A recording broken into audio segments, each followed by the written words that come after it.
Hi guys. Tonight we step into a quiet world that feels both distant and strangely familiar, a time long before cities, before roads, before even the simplest written word. You find yourself lying on the cool ground beneath an open sky, where the stars stretch endlessly above you, brighter than anything you have ever seen. The air is crisp, carrying the faint scent of earth and dry grass. And somewhere in the distance, a low animal call echoes through the darkness. So, before you get comfortable, take a moment to like the video and subscribe, but only if you genuinely enjoy what I do here. And if you feel like it, let me know your location and your local time in the comments. I always find it fascinating to see where in the world you are as we take this journey together. Now, dim the lights and let yourself settle into this ancient landscape. You shift slightly, feeling the uneven ground beneath you. There is no bed here, no soft cushion waiting to support your weight. Instead, a thin layer of dried grass and animal hide offers just enough comfort to keep the cold from seeping too deeply into your body. It is not luxurious, but it is enough. It has to be. You are not alone. Nearby, a small group rests in a loose circle. Their breathing is slow and steady, blending into the quiet rhythm of the night. A faint glow lingers from a dying fire, its warmth barely reaching you now, but still present, still important. The fire is not just comfort, it is survival. This moment belongs to a time deep within the Ice Age, when much of the world was colder, harsher, and far less forgiving than it is today. Vast ice sheets covered large parts of the northern lands, and even regions far from the ice felt the chill. Temperatures were lower, seasons more unpredictable, and food was never guaranteed. You might wonder how anyone managed to live here at all, but the answer lies quietly within you. Your body feels different in this place. Stronger in some ways, more alert in others. Every sound matters. The soft rustle of grass, the faint crack of distant branches. Even the direction of the wind carries meaning. You're not just resting. You're always listening, always aware, even in stillness. Early humans depended on this constant awareness, unlike today, where a strange noise might simply be ignored or explained away. Here it could mean danger, a predator moving through the dark, another group passing nearby, or simply the shifting of the land itself under cooling night air. A widely accepted understanding is that during this period, humans lived as hunter-gatherers, relying entirely on the natural world for food, shelter, and safety. There were no farms, no stored supplies beyond what could be carried, and no guarantee of tomorrow's meal. Every day required effort, movement, and careful observation. And yet there is something unexpectedly calm about it. You inhale slowly. The air is clean, untouched by smoke or industry, carrying only the scent of soil, distant water, and faint traces of firewood. It feels grounding, honest. Some historians suggest that despite the constant challenges, early human life may not have been as relentlessly harsh as we often imagine. While survival required skill and effort, there were also long stretches of quiet, like this one, where nothing urgent demanded your attention. Time moved differently here, guided by daylight and darkness rather than clocks or schedules. You adjust your position slightly, pulling the animal hide closer around your body. It is rough against your skin, but it holds warmth surprisingly well. The texture reminds you that everything here has a purpose. Nothing is wasted. Close to you, someone shifts in their sleep. A soft exhale follows, then stillness again. These people are not strangers, even if you do not know their names. They are your group, your safety, your shared existence. Alone, survival would be far more difficult. Together, it becomes possible. A curious detail that often goes unnoticed is how much early humans relied on subtle cooperation rather than constant communication. Without complex language, Much of their understanding came from shared experience, gestures, and quiet awareness of one another's actions. A glance, a movement, a pause could carry meaning.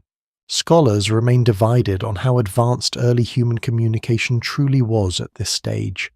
Some researchers believe that structured language developed gradually over tens of thousands of years, while others argue that more complex forms of speech may have emerged earlier than we assume. Either way, what you feel here is enough. There is understanding, even without words. The fire flickers softly, its glow dances against nearby stones, casting shifting shadows that stretch and shrink with each small movement of flame. Fire is more than warmth. It offers protection, keeping many predators at a distance. It also extends the day, allowing moments like this to exist beyond the limits of sunlight. You watch it for a while, letting your eyes relax. There is no urgency to sleep, but your body welcomes rest when it comes. It knows that tomorrow will require energy, movement, attention, and yet something else lingers beneath the surface of this quiet moment. A subtle question. If humans lived like this for so long, shaped by nature, guided by instinct, constantly adapting to survive, then what changed? Why does it feel as though something shifted, slowly but deeply, until the kind of evolution happening here began to fade into something less visible?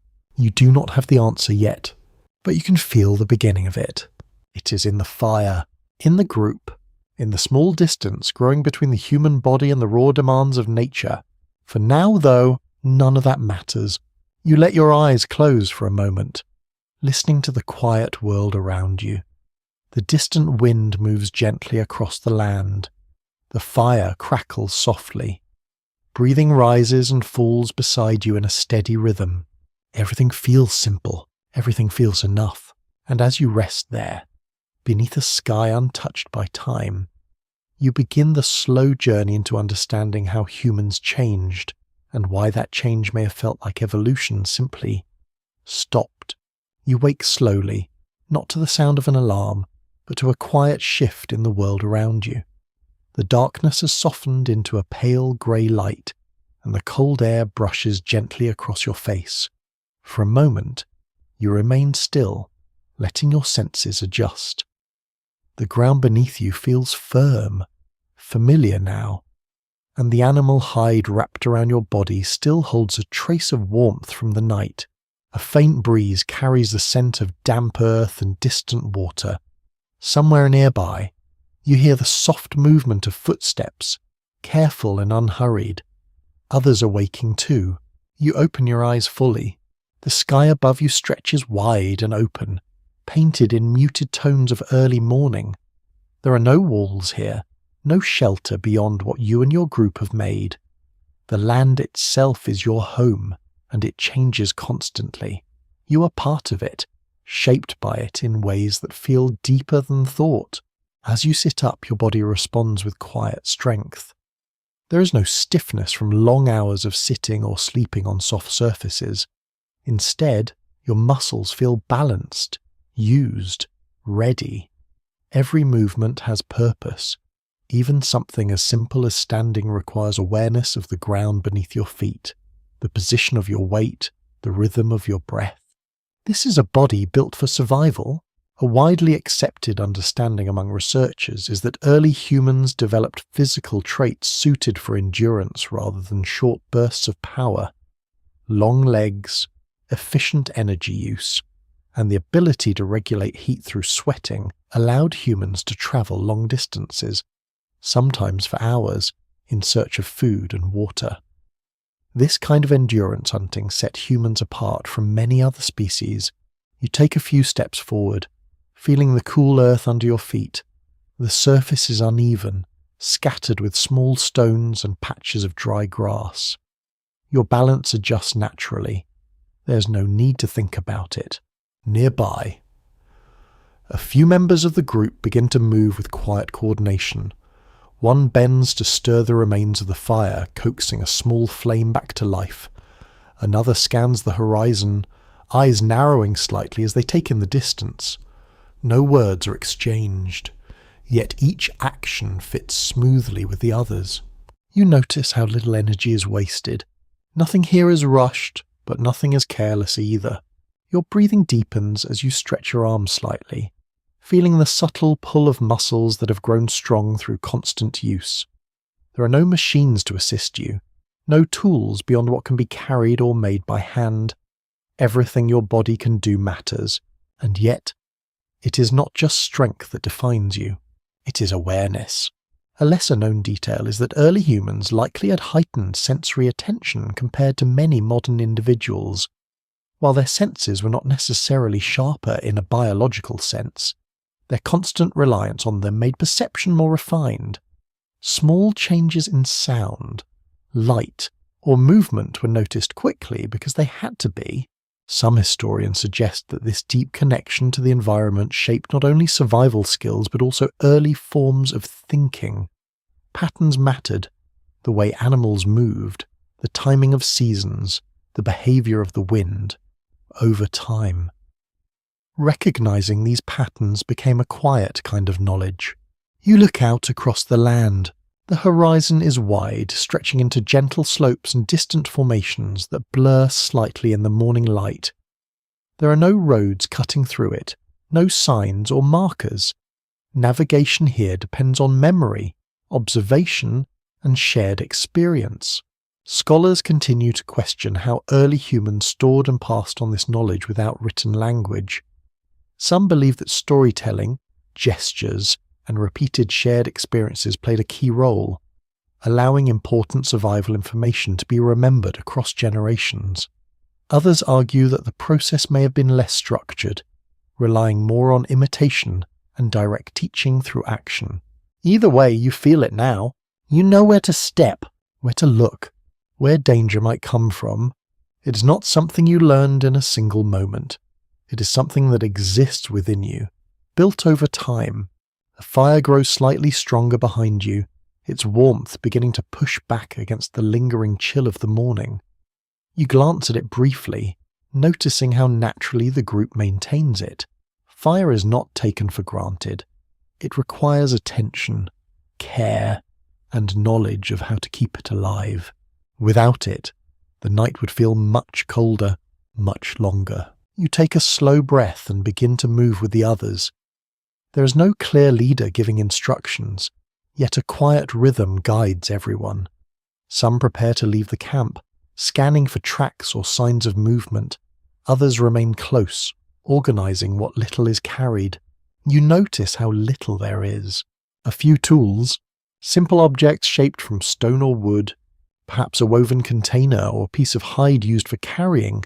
Everything is light enough to move, because staying in one place for too long is rarely an option. This constant movement has shaped your body in ways that feel natural here. You're not meant to remain still for long periods. Your strength comes from motion, from adapting to changing conditions, from responding to what the environment offers. And yet, as you walk a short distance away from the camp, you begin to sense something else. A subtle shift. Your body is strong, yes, capable, alert, but there's also something growing beyond it. An ability to think ahead, to imagine, to plan. You pause for a moment, looking down at a simple stone tool lying near your feet. It is not complex, but it has been shaped with intention. Its edges are sharp enough to cut. Its form suited for a specific purpose. Someone made this, not by accident, but by thought. This is where something begins to change. While early human bodies were evolving to survive harsh conditions, their minds were also beginning to expand in ways that would slowly reduce the need for further physical adaptation. Tools could replace claws, fire could replace thick fur, cooperation could replace raw strength. A quiet trade was beginning, and you're standing right in the middle of it. You pick up the stone tool, turning it slightly in your hand. It feels solid, dependable, a simple object, yet it carries a deeper meaning. It represents a shift away from relying only on the body, toward relying on the mind. You set it back down gently and continue walking. the soft sound of your steps blending into the wider silence of the land. The world is still wild, still unpredictable, but something has begun to change. Not suddenly, not dramatically, just enough to be noticed if you are paying attention. And as the light of morning grows stronger, spreading slowly across the landscape, you move forward with a growing awareness that human evolution is no longer just about surviving the environment. It is about learning to shape it. You continue walking as the morning light spreads slowly across the land, softening the edges of everything around you. The air still carries a quiet chill, but it no longer bites as sharply as it did during the night. Your breath moves easily, steady and calm, as your body settles into motion. Ahead of you, the terrain begins to open. Low grasses stretch outward, broken by patches of bare earth and scattered stones. In the distance, you can see faint shapes rising along the horizon. Perhaps hills, perhaps something more rugged. The sky above remains wide and pale, with thin clouds drifting slowly, almost lazily, as if time itself moves differently here. This is the world shaped by the Ice Age, a time when the planet itself feels less forgiving. Temperatures across much of the Earth were lower than today, and vast sheets of ice covered large regions of the northern continents. Even here, far from the thickest ice, the climate remains cooler and drier. Rain is less predictable. Seasons shift in ways that are not always gentle. You feel it in the ground beneath your feet, in the dryness of the air, in the way the wind carries a colder edge, even under the rising sun. A widely accepted understanding is that during this period, human populations remained relatively small, often moving in groups of a few dozen individuals. Resources were limited, and survival depended on careful movement across the land, following animals, seasonal plants and sources of water. You notice how your group spreads out slightly as you walk, not far apart, but enough to cover more ground, to observe more of what the land offers. Someone pauses to examine a faint impression in the soil. Another looks toward a distant cluster of trees, perhaps searching for signs of movement. There is no wasted attention. Everything matters here. You slow your pace for a moment, letting your gaze follow the ground more closely. The surface tells a quiet story. Small tracks press into the soil, some fresh, others fading. A broken branch lies nearby, its edges still pale where it snapped. These details guide your decisions. They tell you where to go, and perhaps more importantly, where not to go. A lesser-known detail is that Ice Age environments were often more open than many modern landscapes. Lower carbon dioxide levels meant that dense forests were less widespread in certain regions, replaced instead by grasslands and sparse vegetation. This created vast open spaces where visibility was both an advantage and a risk. You can see farther, but so can everything else. You lift your head slightly, scanning the horizon. There is a quiet awareness that you're not alone in this world. Other creatures move through this same space, some harmless, others far less so. Large animals roam these lands. Some you might recognize as though they appear larger, more powerful than their modern counterparts. Others would seem almost unfamiliar, shaped by conditions that no longer exist in the same way today. You feel a subtle tension in your body, not fear exactly, but readiness. Researchers continue to question how humans managed to survive alongside such formidable animals with relatively simple tools. Some suggest that cooperation played the most important role, allowing groups to outmaneuver and outthink larger creatures. Others believe that persistence hunting, where humans slowly exhausted their prey over long distances, was a key strategy. You can sense both possibilities in the way your group moves. There is patience, observation, and a quiet understanding that success does not come from strength alone. As you walk, the ground begins to slope gently downward. The air feels slightly cooler here, and you catch the faint scent of moisture. Water is nearby. This matters more than almost anything else. You move a little faster now, though still controlled, still aware. Soon, The land opens into a shallow valley where a narrow stream winds its way through the earth. The water reflects the pale sky above, shimmering softly as it moves. You step closer, kneeling slightly as you reach the edge. The surface is clear, cold, and inviting. You dip your hand into it, feeling the sharp chill run through your fingers. It wakes something in you, a reminder of how alive your body is in this place. You bring your hand up, letting the water fall back in thin droplets. Nearby, others begin to gather. Some drink, some simply watch. Water is not just a resource, it is a gathering point, a place where movement pauses, even if only briefly. A curious detail is that access to reliable water sources often shaped the movement patterns of early human groups. Camps were frequently established near rivers, lakes, or seasonal streams, allowing for easier access to both hydration and food sources, such as fish or animals that came to drink. You look along the stream, noticing faint tracks pressed into the damp soil. Animals have been here recently. This is both opportunity and risk. Scholars remain divided on how early humans balance these competing factors. Some suggest that water sources were carefully approached, with individuals scanning for signs of danger before the group fully gathered.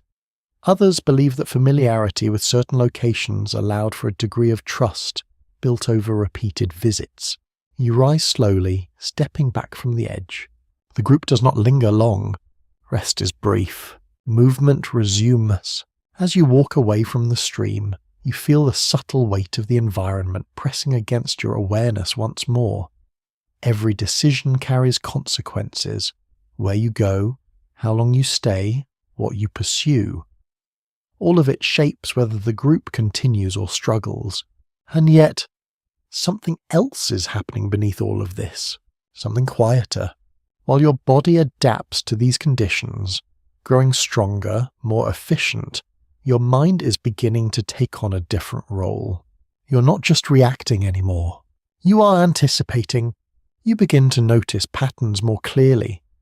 The way certain tracks appear near water, the way the wind shifts before weather changes, the way animals move at different times of day. This awareness builds slowly, almost unnoticed, but it changes everything. Instead of relying only on immediate instinct, you begin to rely on memory, on experience, on the ability to imagine what might happen next.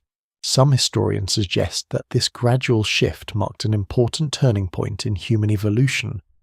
While physical changes continued, the growing importance of cognition began to alter the direction of development. Survival was no longer just about adapting the body to the environment, it was about understanding it, and using that understanding to your advantage. You take a slow breath, feeling the air fill your lungs as you move forward with the group.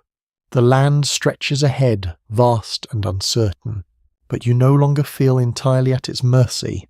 There is still danger, still unpredictability, but there is also a growing sense of control, however small, and as you continue across this ancient landscape, you begin to sense that the forces shaping human evolution are no longer only outside you. They are beginning to come from within. You move steadily across the open land, the rhythm of your steps blending into the quiet flow of the morning. The ground has begun to warm slightly under the rising sun, though the air still carries a lingering coolness. Your group remains spread out, each person watching, listening, sensing, and then something changes. It is subtle at first, a shift in the way others move, a slight pause, a glance exchanged without words. You feel it too. There is something nearby. You slow your pace, your body lowering almost instinctively, your steps becoming softer, more deliberate. Your eyes scan the landscape ahead, moving from the ground to the horizon and back again. The wind brushes lightly across your skin, carrying faint scents that are difficult to separate. And then you see them, not far ahead, partially hidden by a gentle rise in the land. Another group moves through the same space. Their forms are familiar, yet different in a way that is hard to describe at first glance. They are human, but not quite like you. These are Neanderthals. They move with a grounded strength, their bodies broader, their posture slightly different. Their limbs appear thicker, built for power rather than long-distance endurance. Even at a distance, you can sense the difference in how they carry themselves. You remain still, watching. Your group does the same. There is no immediate movement toward them, no sudden approach, just observation. Encounters like this were not uncommon during this period. Multiple human species shared overlapping regions of the world, sometimes competing for the same resources, sometimes avoiding each other, and occasionally interacting in more complex ways. Many researchers agree that Neanderthals were well adapted to colder climates, with shorter limbs and robust bodies that helped conserve heat. In contrast, early modern humans like you were better suited for long-distance travel, capable of covering more ground with less energy. Different strengths, different strategies. A lesser-known detail is that evidence suggests these groups may not have been entirely separate in their lives. Genetic studies have shown that some interbreeding occurred between early modern humans and Neanderthals, leaving traces that can still be found in many people today. This quiet exchange, carried through generations, connects distant past present in ways that are easy to overlook. You shift your weight slightly, careful not to make unnecessary noise. The Neanderthal group continues moving, unaware of your presence, or perhaps simply choosing not to react. Their focus seems directed towards something else. Maybe they are tracking animals. Maybe they're heading toward water. You cannot be sure. There is a quiet tension in the air, but it is not overwhelming. Just a shared awareness. Specialists continue to explore the nature of these encounters. Some propose that competition for food and territory may have led to conflict at times. Others suggest that avoidance was more common, with each group learning to move around the other rather than confront directly. In this moment, it is avoidance. You remain where you are, your breathing slow and controlled. Your body feels ready, but your mind holds you still. This is not a moment for action. It is a moment for patience. The Neanderthal group gradually disappears beyond the rise, their figures fading into the landscape until only the empty stretch of land remains. The tension softens, replaced once again by the quiet openness of the world. You exhale gently.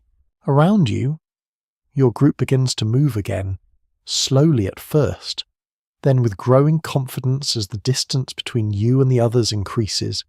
There is no discussion, no visible reaction, but something has shifted. You have seen another version of humanity, close enough to recognize, different enough to notice, and it leaves a quiet impression. You begin walking again, your thoughts settling into a calm rhythm as your body resumes its steady pace. The land stretches out before you, unchanged on the surface, yet now carrying a deeper sense of complexity. You're not alone in shaping this world. Other human forms exist, each adapting in their own way, each responding to the same challenges with slightly different solutions. A curious observation is that while Neanderthals were physically strong and well suited for cold environments, their tool use and social structures may have been less flexible compared to early modern humans. Some evidence points to smaller group sizes and more localized movement patterns, which could have limited their ability to adapt quickly to changing conditions. You consider this quietly, not as a conclusion, just as a possibility. Your group continues forward, navigating the landscape with a balance of caution and familiarity. The sun has risen higher now, casting a warmer light across the ground. Shadows shorten, and the air begins to lose its early chill. You feel the shift in temperature against your skin. It is subtle, but noticeable. Everything here is. You step over a patch of uneven ground, your foot landing firmly as your body adjusts without effort. Movement remains smooth, efficient, shaped by years of constant use. Yet your mind drifts briefly back to what you saw. Another group, another path, another way of being human, and you begin to sense that evolution is not a straight line. It is not a single path leading from one point to another. It is a branching, shifting process, filled with variations, overlaps, and quiet endings.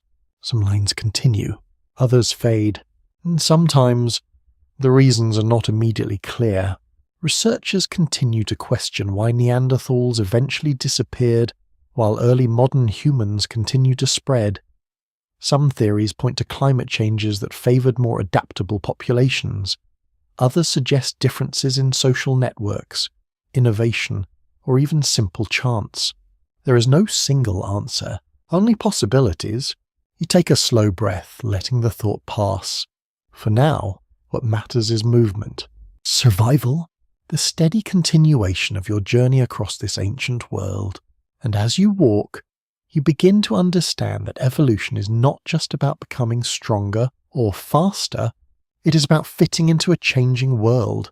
Sometimes that means adapting, sometimes that means stepping aside, and sometimes, without fully realizing it, it means becoming the version that remains. You continue forward, the memory of the encounter fading gently into the background, like a distant echo that no longer demands your attention. The land opens once again, stretching wide beneath the growing warmth of the sun. The air feels different now, softer, touched by a hint of dryness that settles lightly on your skin. Your steps remain steady, measured, quiet. Ahead, the group begins to gather near a familiar place. You recognize it not because it looks the same, but because something about it feels known. A shallow curve in the land offers a slight barrier against the wind. Scattered stones lie in a loose circle, darkened in places by past fires. The ground is worn, marked by repeated presence. This is a place that has been used before, not permanently, but often enough. You move closer, lowering yourself to a crouch as others begin to arrange small pieces of wood, dry grass, and fragments of bark. The movements are calm and practiced. There is no wasted effort, no hesitation. Fire is about to return. A widely accepted understanding is that controlled use of fire became a turning point in human development, allowing early humans to cook food, stay warm, and extend activity into the night. It also offered protection from predators and created a shared space where groups could gather more safely. You watch as one member of the group carefully brings forward a small ember, preserved from an earlier flame. It glows faintly, fragile but alive. With slow, deliberate movements, they place it among the dry material, gently feeding it with breath. For a moment, nothing happens. Then a flicker. A thin thread of smoke rises, curling into the air, and then, slowly, a small flame appears. You feel it almost immediately. Not just the warmth, but the presence. Fire changes the space around you. It draws attention inward, creating a center where there was none before. The air shifts, the light softens. Shadows begin to dance gently across the ground. You move a little closer, extending your hands slightly toward the growing heat. It is comforting in a way that feels deeper than simple temperature. It creates a boundary, a sense of control in a world that often feels unpredictable. A lesser-known detail is that cooking food with fire likely had a significant impact on human biology. By breaking down tough fibers and making nutrients easier to absorb, cooked food may have reduced the energy required for digestion. Over time, this could have influenced the development of smaller jaws and teeth, as well as changes in the digestive system. Glance at the others around you. Their faces are calm, illuminated softly by the flickering light. There is no urgency here, no immediate task pressing down. For a brief moment, the group exists in a shared pause, gathered around something that offers both survival and comfort. Some researchers suggest that fire may have played a role beyond physical survival. It could have encouraged longer periods of social interaction, allowing early humans to share experiences, observe one another, and perhaps even develop more complex forms of communication. You notice the way people sit, not facing outward in constant alertness, but inward, toward the flame. This is different. This is new. You pick up a small piece of wood and place it gently into the fire. The flame responds, growing slightly, shifting its shape as it consumes the material. There is a quiet satisfaction in the act, a sense of participation in something larger than yourself. Nearby, someone brings forward a piece of meat, placing it close enough to the heat to begin cooking. The smell rises slowly, rich and unfamiliar in a way that feels both strange and inviting. You inhale without thinking. Your body responds immediately. Cooking changes more than just taste. It changes how the body receives energy, making it easier to process food that would otherwise be difficult to consume. This subtle shift begins to alter the balance between physical effort and nutritional gain. Specialists continue to explore how significant this change truly was. Some propose that access to cooked foods supported the growth of the human brain by providing more efficient energy sources. Others suggest that the relationship is more complex, involving multiple factors that develop together over time. You watch the fire as it grows stronger, its light now steady, its warmth spreading outward in a gentle circle. The surrounding land feels slightly less harsh in its presence, less distant, less overwhelming, and in that quiet comfort, something important begins to take shape.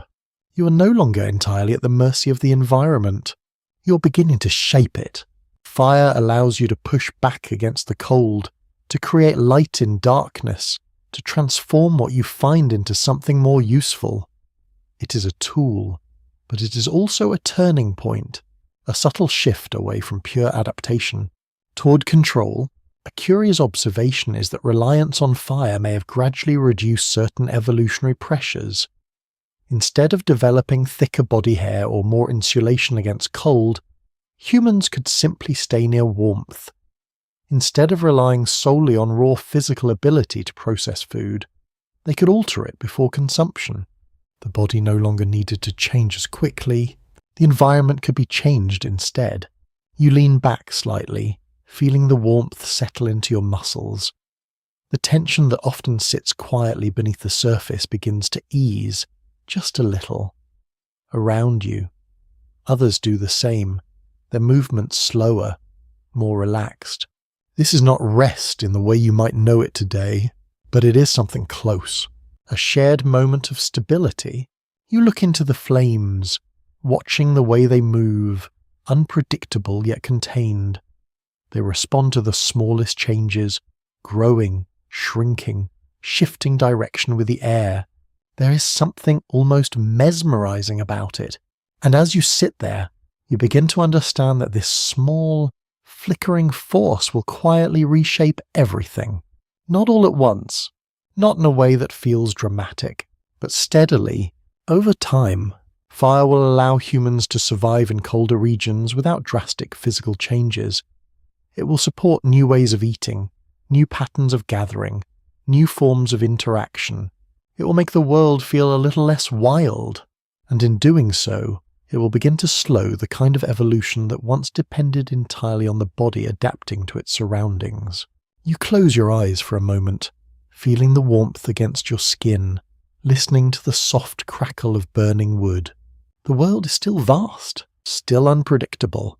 Here, within this circle of light, something has changed, and it is only the beginning. You remain near the fire a little longer, letting its steady warmth settle into your body. This soft crackling sound blends with the quiet movement of the group, creating a rhythm that feels almost comforting.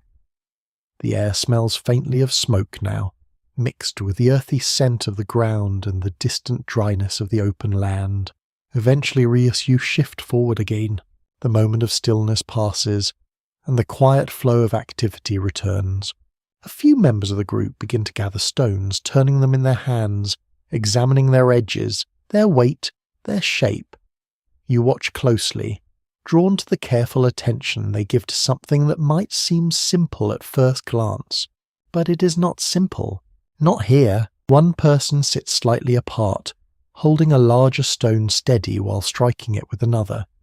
The motion is controlled, precise, repeated with patience. Each strike produces a sharp sound that echoes briefly through the open air, followed by the faint scattering of small fragments. You move closer, not too close, but enough to see. With each impact, the stone begins to change. Thin flakes break away, revealing sharper edges beneath. The shape becomes more deliberate, more purposeful. What was once just a rock is becoming something else. A tool.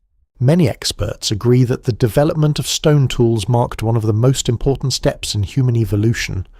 These tools allowed early humans to cut, scrape, and process materials in ways that were not possible with bare hands alone.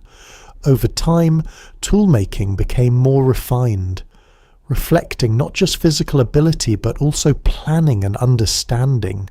You crouch slightly, watching the process unfold. It is not rushed. Each movement carries intention.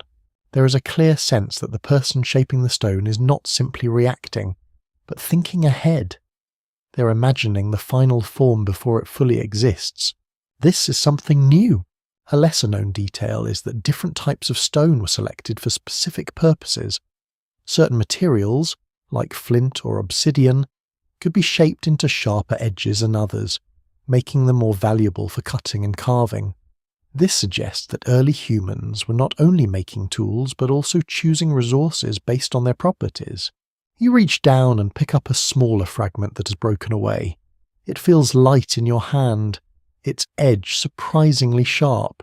You turn it slightly, noticing how the angle catches the light. This is not accidental. It is created. You place it back gently and continue watching. Nearby, another person uses a finished tool to scrape along a piece of animal hide. The motion is steady, producing a soft, repetitive sound.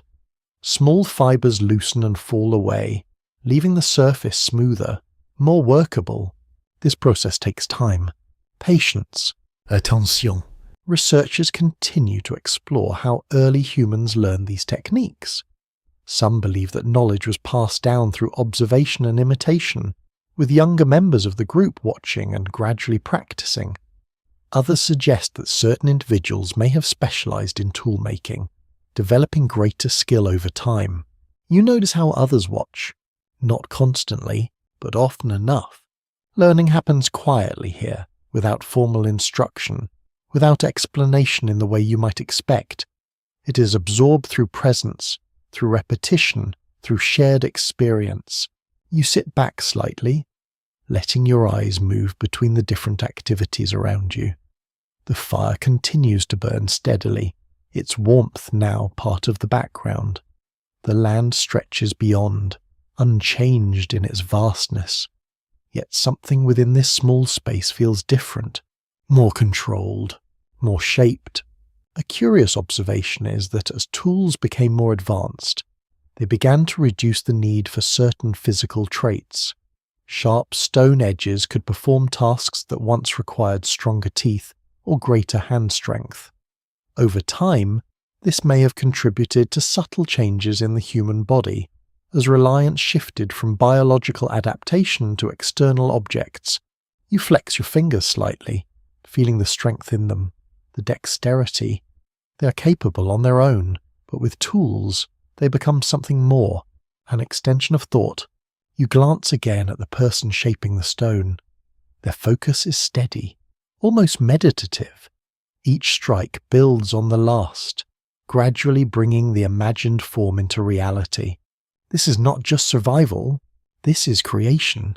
Some specialists suggest that tool-making reflects an important shift in how early humans approach the world. Instead of adapting only through physical change, they began to modify their surroundings and resources to better suit their needs. This shift may have influenced the development of more complex thinking, including planning, problem-solving, and even early forms of creativity. You let that idea settle. The body is still important, still necessary, but it is no longer the only path. You stand slowly, brushing a bit of dust from your hands. The ground beneath you feels warm now where the sun has touched it. The air has lost its early chill, replaced by a gentle dryness that lingers against your skin. Around you, the group continues its quiet work.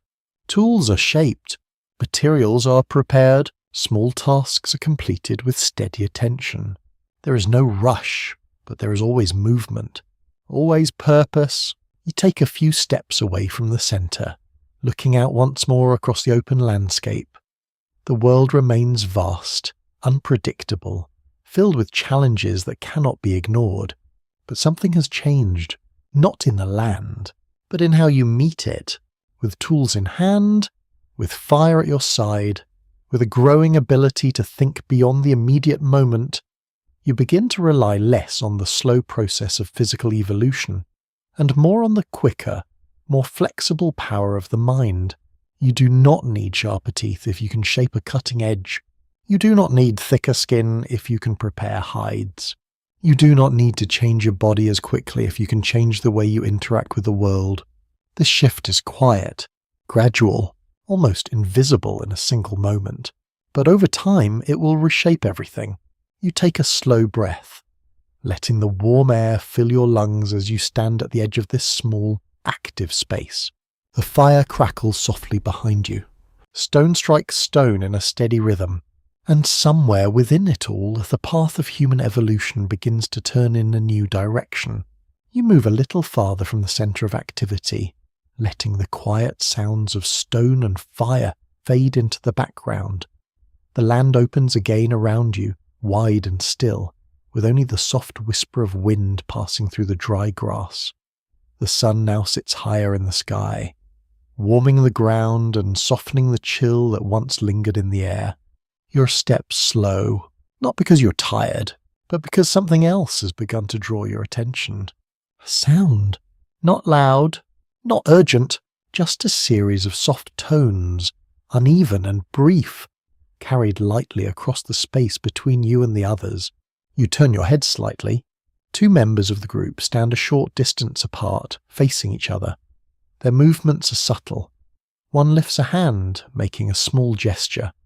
The other responds with a quiet sound, almost like a breath shaped into meaning. You watch closely. This is different from the silent coordination you have grown used to. There is intention here, not just in movement, but in sound itself. A widely recognized view is that the development of language marked one of the most important shifts in human history. It allowed for more precise communication, the sharing of ideas, and the ability to pass knowledge across generations in ways that gestures alone could not fully support. You take a step closer, careful not to interrupt. The sounds are simple, short, but they repeat. Not exactly the same each time, yet similar enough to suggest a pattern, a beginning of something structured. You feel a quiet curiosity rise within you. Until now, much of what you've experienced has been guided by instinct and observation. You watch, you respond, you adjust. But this feels like something more deliberate, a bridge between minds. A lesser-known insight is that early forms of language may not have appeared all at once as complete systems, but rather as gradual developments of sounds, gestures, and shared meanings. Over time, these elements likely combined into more stable forms of communication. You listen again. The tone shifts slightly. One sound becomes two, a pause follows, then a gesture, then another sound. It is not random. It is building. You notice how others nearby begin to pay attention, even if only briefly. Their eyes move toward the exchange, then back to their tasks. This is not unusual. It is part of the environment now. Something accepted, something growing. Experts continue to explore how and when fully developed language emerged. Some propose that it evolves slowly alongside cognitive changes, while others suggest that certain key developments may have accelerated its formation. The exact timeline remains uncertain, but the importance of communication is clear. You kneel slightly, resting your hand against the ground as you observe. The soil feels warm beneath your fingers, steady. Real. And yet, what is happening in front of you feels less tangible, more abstract. You are witnessing the shaping of meaning, not through objects, but through sound. A curious observation is that as communication improved, cooperation likely became more efficient. Groups could plan more effectively, share warnings more clearly, and coordinate actions with greater precision. This would have offered a significant advantage in a world where timing and awareness could determine survival. You glance toward the horizon for a moment, then back again. The two individuals have shifted positions slightly. One points toward the distance, then makes a short sound. The other responds with a nod, followed by a different sound. You begin to understand, not the exact meaning, but the structure. There is a connection forming between sound and idea, between voice and action. This is something new, something powerful. You stand slowly, feeling a subtle shift within yourself. Your body remains strong, capable, ready for movement, but your mind is beginning to stretch beyond immediate sensation. You imagine what could happen if these sounds grew more complex, if they could describe not just what is seen, but what is remembered, or what is planned, or even what is imagined. Some researchers suggest that the rise of language may have played a key role in shaping human thought itself. With the ability to label and describe the world, the mind gains new ways to organize information, to reflect, to anticipate. You take a slow breath. The air feels warmer now, carrying faint traces of smoke and dry grass. Around you, life continues. Tools are shaped. The fire burns steadily. The land stretches outward, unchanged in its vast presence. And yet, within this space, something invisible is taking form, a system of shared understanding. You begin to walk again, moving parallel to the group as they continue their quiet activities. Your awareness feels slightly different now, as if tuned not only to movement and sound, but to meaning itself. You listen more carefully, not just to what is heard, but to what might be intended. A small exchange catches your attention again, a brief sound, a gesture, a response. It repeats, not exactly, but closely enough to feel familiar. This repetition matters. It builds memory. It creates connection. Over time, these small patterns will grow, linking together into more complex forms. Words will emerge, then phrases, then stories, and with them, something else will follow. Knowledge that can travel beyond a single moment, beyond a single person. A curious detail is that storytelling may have played an early role in preserving important information, such as the location of resources or the behavior of animals. Even simple narratives could help encode knowledge in ways that were easier to remember and share. You let that idea settle as you walk. Stories, shared through sound, carried across time. It's a quiet form of power. And as it grows, it begins to change the balance between body and mind. You no longer rely only on what you can see or feel in the present moment. You begin to rely on what you've been told, what you remember, what you expect. This shift is subtle, but it is profound. The body still adapts, still responds to the environment, but the mind is beginning to lead. You pause for a moment, looking out across the land once more. The horizon remains wide, the sky open and pale, the wind moving gently across the surface of the world. Everything appears the same, yet something fundamental has changed. A new layer has been added to human existence. Not visible, not physical, but deeply influential. And as you stand there, listening to the soft exchange of early language behind you, you begin to sense that evolution is no longer only shaping muscles and bones. It is shaping thought itself. You move back toward the group, drawn by the quiet rhythm of shared activity. The fire still burns at the center, steady and calm, its warmth now blending naturally into the flow of the day. The light has changed again, softer and fuller, settling gently across the land and the people within it. You notice something different, not in the environment, but in the way the group exists together. There is a closeness here that goes beyond simple survival. You sit down near the others, close enough to feel their presence without needing to look directly at them. Someone adjusts a piece of hide beside you, brushing away loose dust. Another shifts slightly, making space without being asked. These are small actions, but they matter. They happen without instruction, without hesitation, as if guided by something deeper than immediate need. Many anthropologists note that early human survival depended heavily on cooperation. Individuals rarely thrived alone for long. Sharing resources, protecting one another, and working together to solve problems increased the chances of survival for the entire group. You feel that truth here, not as a concept, but as something lived. You glance toward a younger member of the group sitting near the edge of the circle. Their movements are slower, less certain. They watch closely, imitating small gestures, learning without being told. An older individual sits nearby, occasionally adjusting something the younger one is doing, not correcting harshly, just guiding. This is how knowledge moves. Quietly, gently. A lesser-known insight is that human childhood is unusually long compared to many other species. This extended period allows for more learning, more observation, and deeper social bonding. It also means that communities must support individuals who are not yet fully capable of contributing. You notice how that support appears naturally here. Food is shared, space is given, attention is offered when needed. No one seems entirely separate from the group. Even when sitting apart, there is still a sense of connection. You lean back slightly, letting your hands rest against the ground. The warmth of the sun has reached deeper into the soil now, and it feels steady beneath your palms. The air carries soft sounds. Breathing, movement, occasional quiet exchanges of early speech.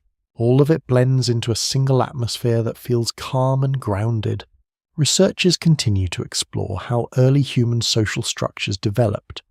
Some suggest that stronger social bonds allowed for more complex cooperation, including coordinated hunting and shared childcare. Others believe that emotional connections, such as empathy and trust, played a key role in holding groups together. You consider this as you watch the others. There is no obvious display of emotion in the way you might expect from modern life. No dramatic gestures, no raised voices, but there is something steady beneath it all. Reliability. You know without needing to think about it that these people will act in ways that support the group, and they likely know the same about you. This mutual understanding creates a quiet stability, a foundation. A curious detail is that sharing food may have been one of the strongest forces shaping early human relationships.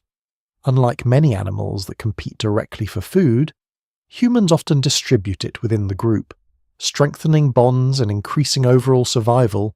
You notice this now as someone passes a portion of cooked food toward another. There is no exchange, no visible expectation of return, just a simple act of giving. You accept a piece as it reaches you, holding it briefly before taking a small bite. The taste is rich, enhanced by the fire. It feels nourishing, not just physically, but socially. You are part of something, and that matters.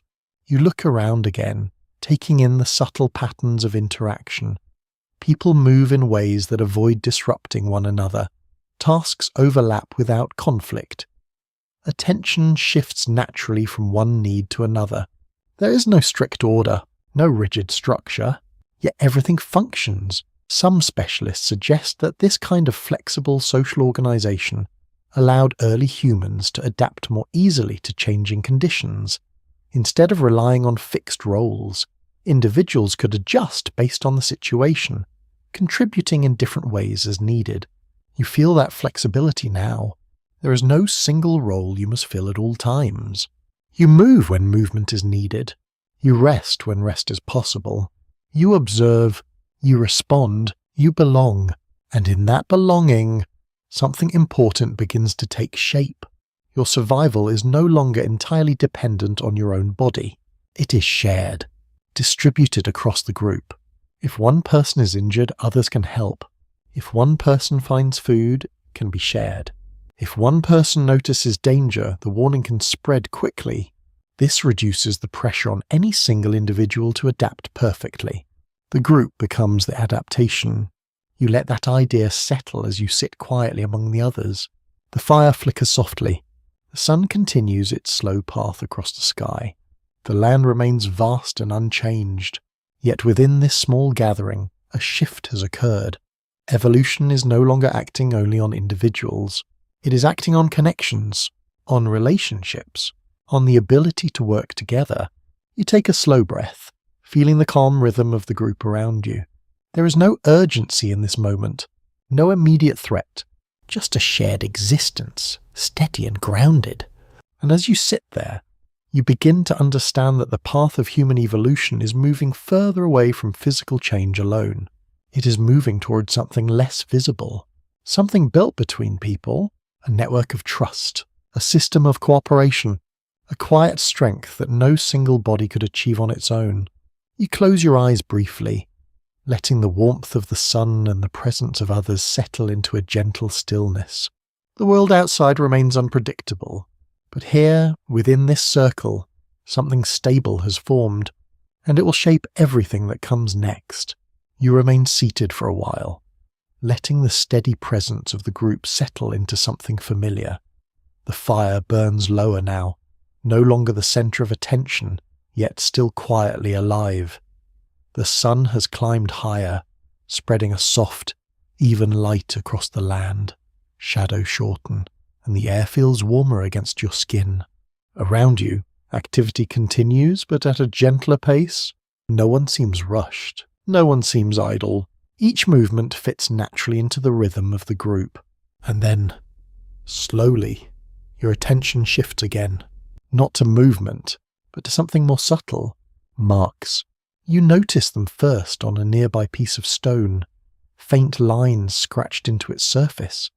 At a glance, they might seem accidental, the result of tool making or wear. But as you lean closer, something about them feels different, intentional. You reach out, brushing your fingers lightly across the surface. The grooves are shallow but distinct, arranged in a pattern that does not appear random. You pause, looking closer. Nearby, another object catches your eye. A piece of bone, smoothed and worn, carries a similar set of markings. Lines crossing, repeating, forming shapes that feel almost like an attempt to capture something. Not an object, not a tool, something else. Many archaeologists agree that early symbolic behavior began to appear tens of thousands of years ago, long before written language. These markings, carvings, and simple forms of art may represent one of the earliest signs that humans were thinking beyond immediate survival. You sit back slightly, letting the idea settle. This is different from tools, different from fire. Those change the environment. This changes perception. A lesser-known insight is that some of the earliest known engravings and markings do not clearly represent anything specific. They are abstract, composed of lines and shapes that may have held meaning for those who created them. Even if that meaning is no longer understood today, you turn your gaze slowly across the group. At first, nothing seems unusual, but then you notice someone sitting slightly apart, holding a small object in their hands. They move with quiet focus, using a sharp edge to press shallow lines into its surface. Carefully, deliberately, you watch as they pause, adjust their grip, then continue. There is no immediate practical purpose, no clear function tied to survival, and yet the act itself feels important. You shift your position, drawing a little closer without disturbing them. The marks begin to form a pattern, not perfectly symmetrical, not precise in a way that suggests measurement, but consistent enough to show intention. Researchers continue to explore what these early markings meant. Some propose that they may have been a form of early communication, a way to record information or share ideas. Others believe they could have been linked to ritual, identity, or even simple expression without a fixed meaning. You study the movement of the hand as it presses the tool against the surface. Slow, controlled, thoughtful. This is not instinct. This is choice. You feel something shift quietly within you. a realization that humans are beginning to move beyond reacting to the world. They are beginning to represent it. A curious observation is that the emergence of symbolic behavior often appears alongside other signs of cognitive development, such as more complex tools and expanded social structures. These changes suggest that the human mind was becoming capable of abstraction, the ability to think about things that are not directly present. You glance up at the sky for a moment. Wide, open, endless. Then back to the markings. These lines do not change the land. They do not create warmth. They do not provide food, and yet they matter, because they carry meaning, even if that meaning is known only to the one who made them. You sit quietly, letting the moment unfold. The group continues its gentle activity around you. Some move through familiar tasks, others rest. The fire crackles softly in the background, its presence steady but no longer central. And here, within this calm space, something new is taking form. Culture, not in the sense of large structures or organized systems, but in the small, quiet expressions of thought. A mark, a pattern, a shared understanding that goes beyond immediate need. Some scholars suggest that the rise of symbolic behavior marked a turning point in human evolution.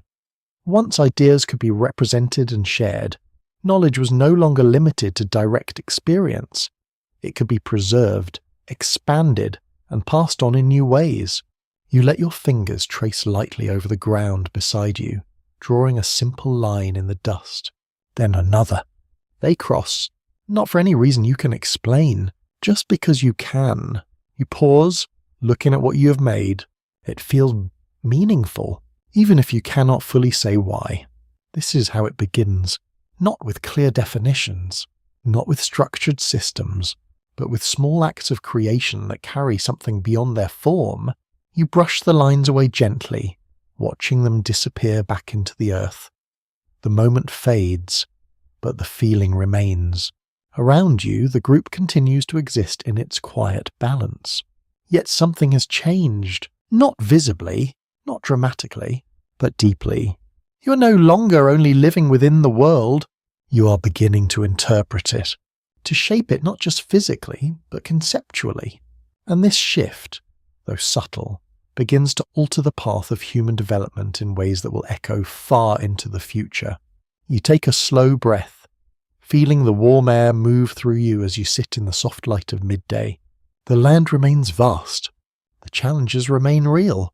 But now, alongside survival, there is something else, a growing layer of meaning. And as it spreads quietly through the minds of those around you, it begins to change what it means to be human. You rise slowly from where you are sitting, brushing a thin layer of dust from your hands. The sun now hangs higher in the sky, its warmth settling more firmly across the land. The air feels drier, and the soft breeze that moves across your skin carries with it the faint scent of grass and distant stone. The group begins to shift again, not all at once, but gradually. Movement returns quiet and steady, as people begin to gather what little they have. A tool is lifted, a piece of hide is folded. Small objects are tied together for carrying. You feel it before anyone signals it. It is time to move. You follow as the group begins to leave the familiar resting place behind. The fire is allowed to fade, its purpose fulfilled for now. The land ahead stretches open and uncertain, yet it does not feel unfamiliar. You have walked spaces like this before. You always will. As you move, your attention drifts to something different. Not the ground, not the horizon, but the way your body is covered. The hide wrapped around you feels rough against your skin, yet it holds warmth in a way that bare skin cannot. It shifts slightly as you walk, moving with your body, offering protection against both the sun and the lingering coolness in the air. This is not natural growth.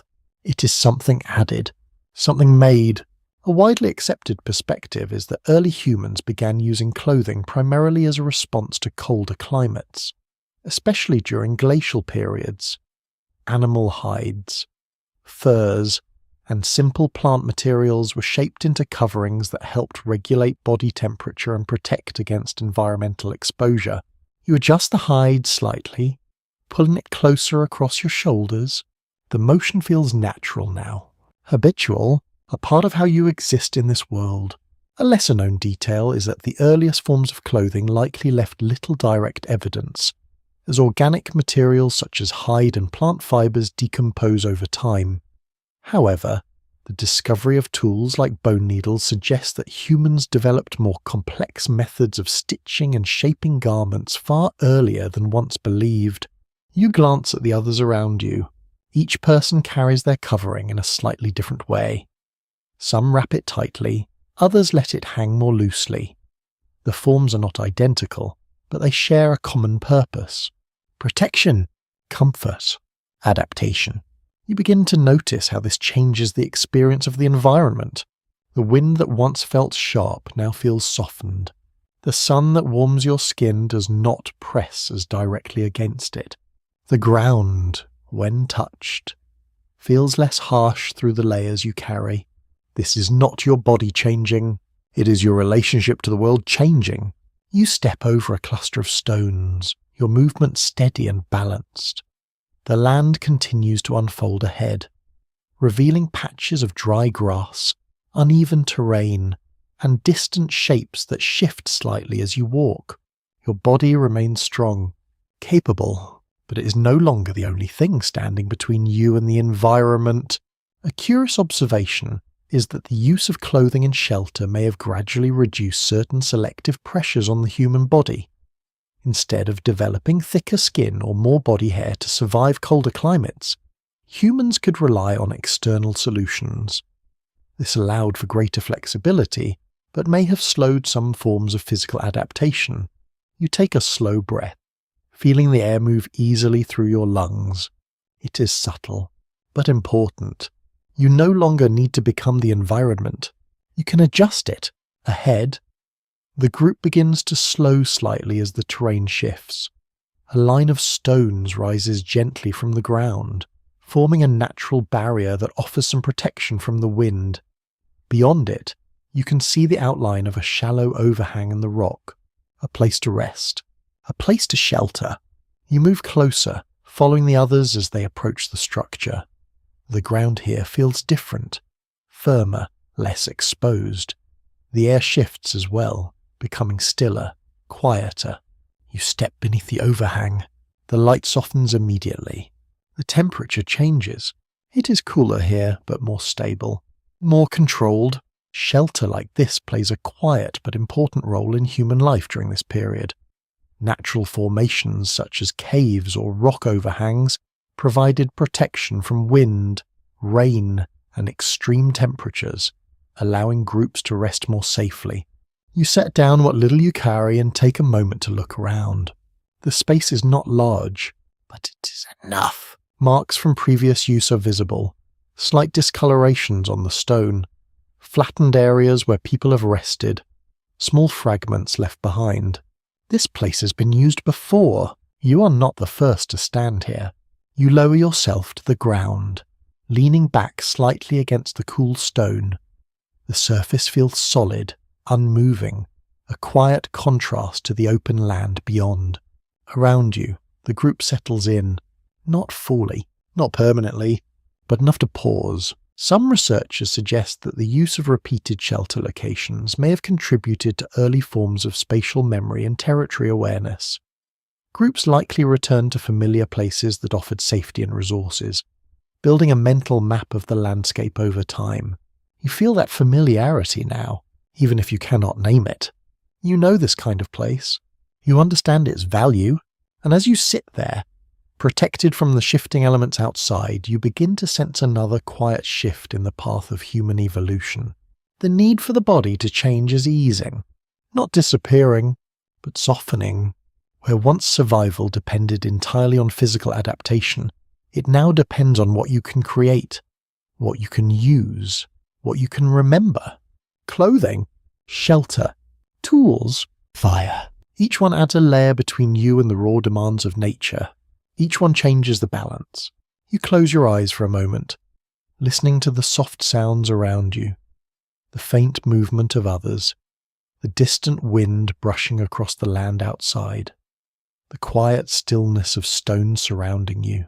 The world remains vast, still unpredictable, but here, within this simple shelter, something feels different.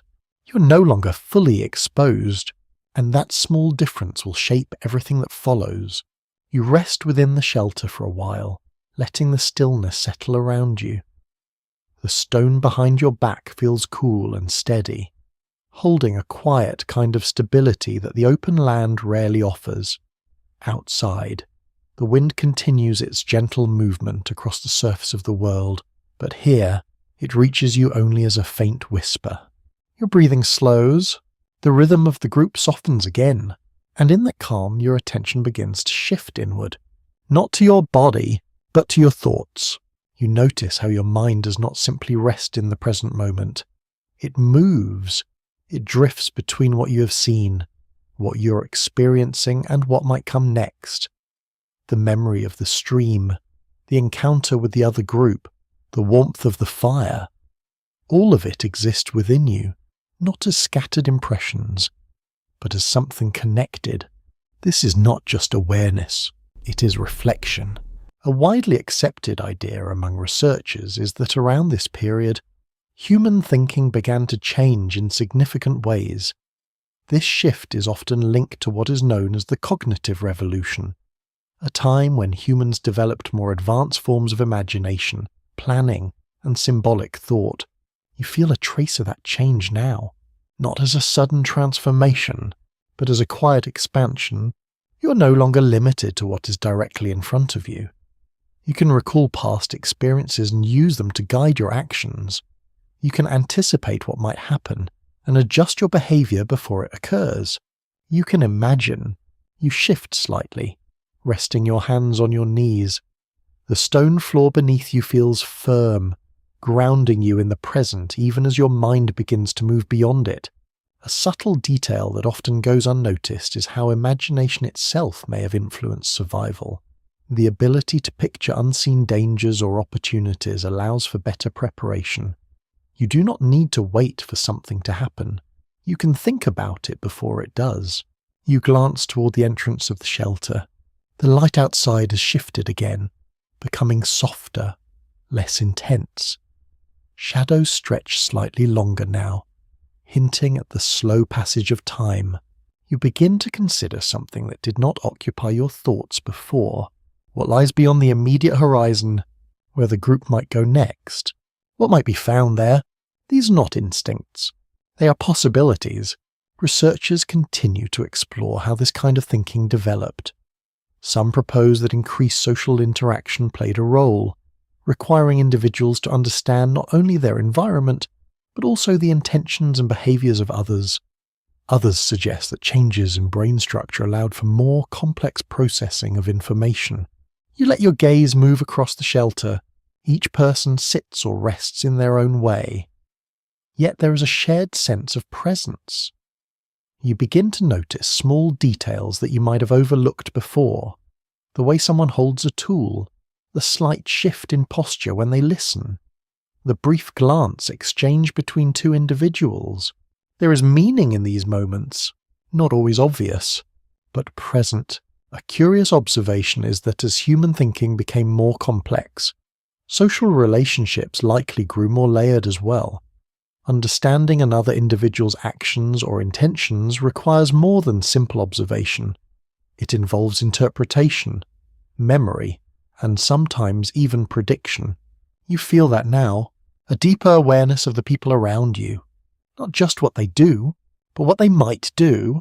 You close your eyes briefly, letting your thoughts settle. Images form easily.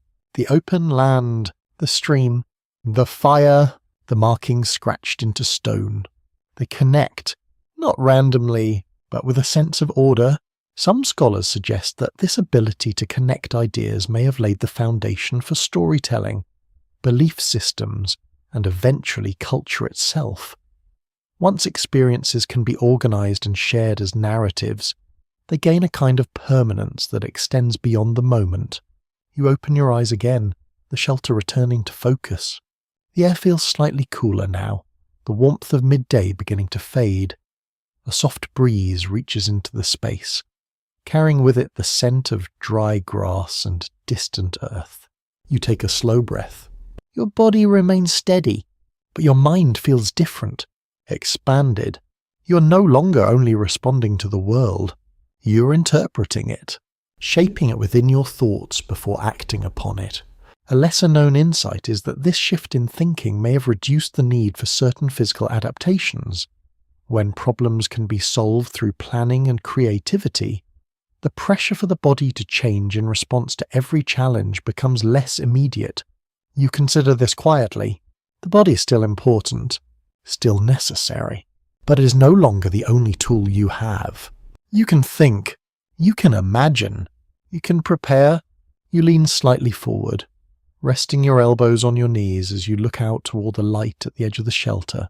The world beyond remains vast, uncertain, but it no longer feels entirely unpredictable.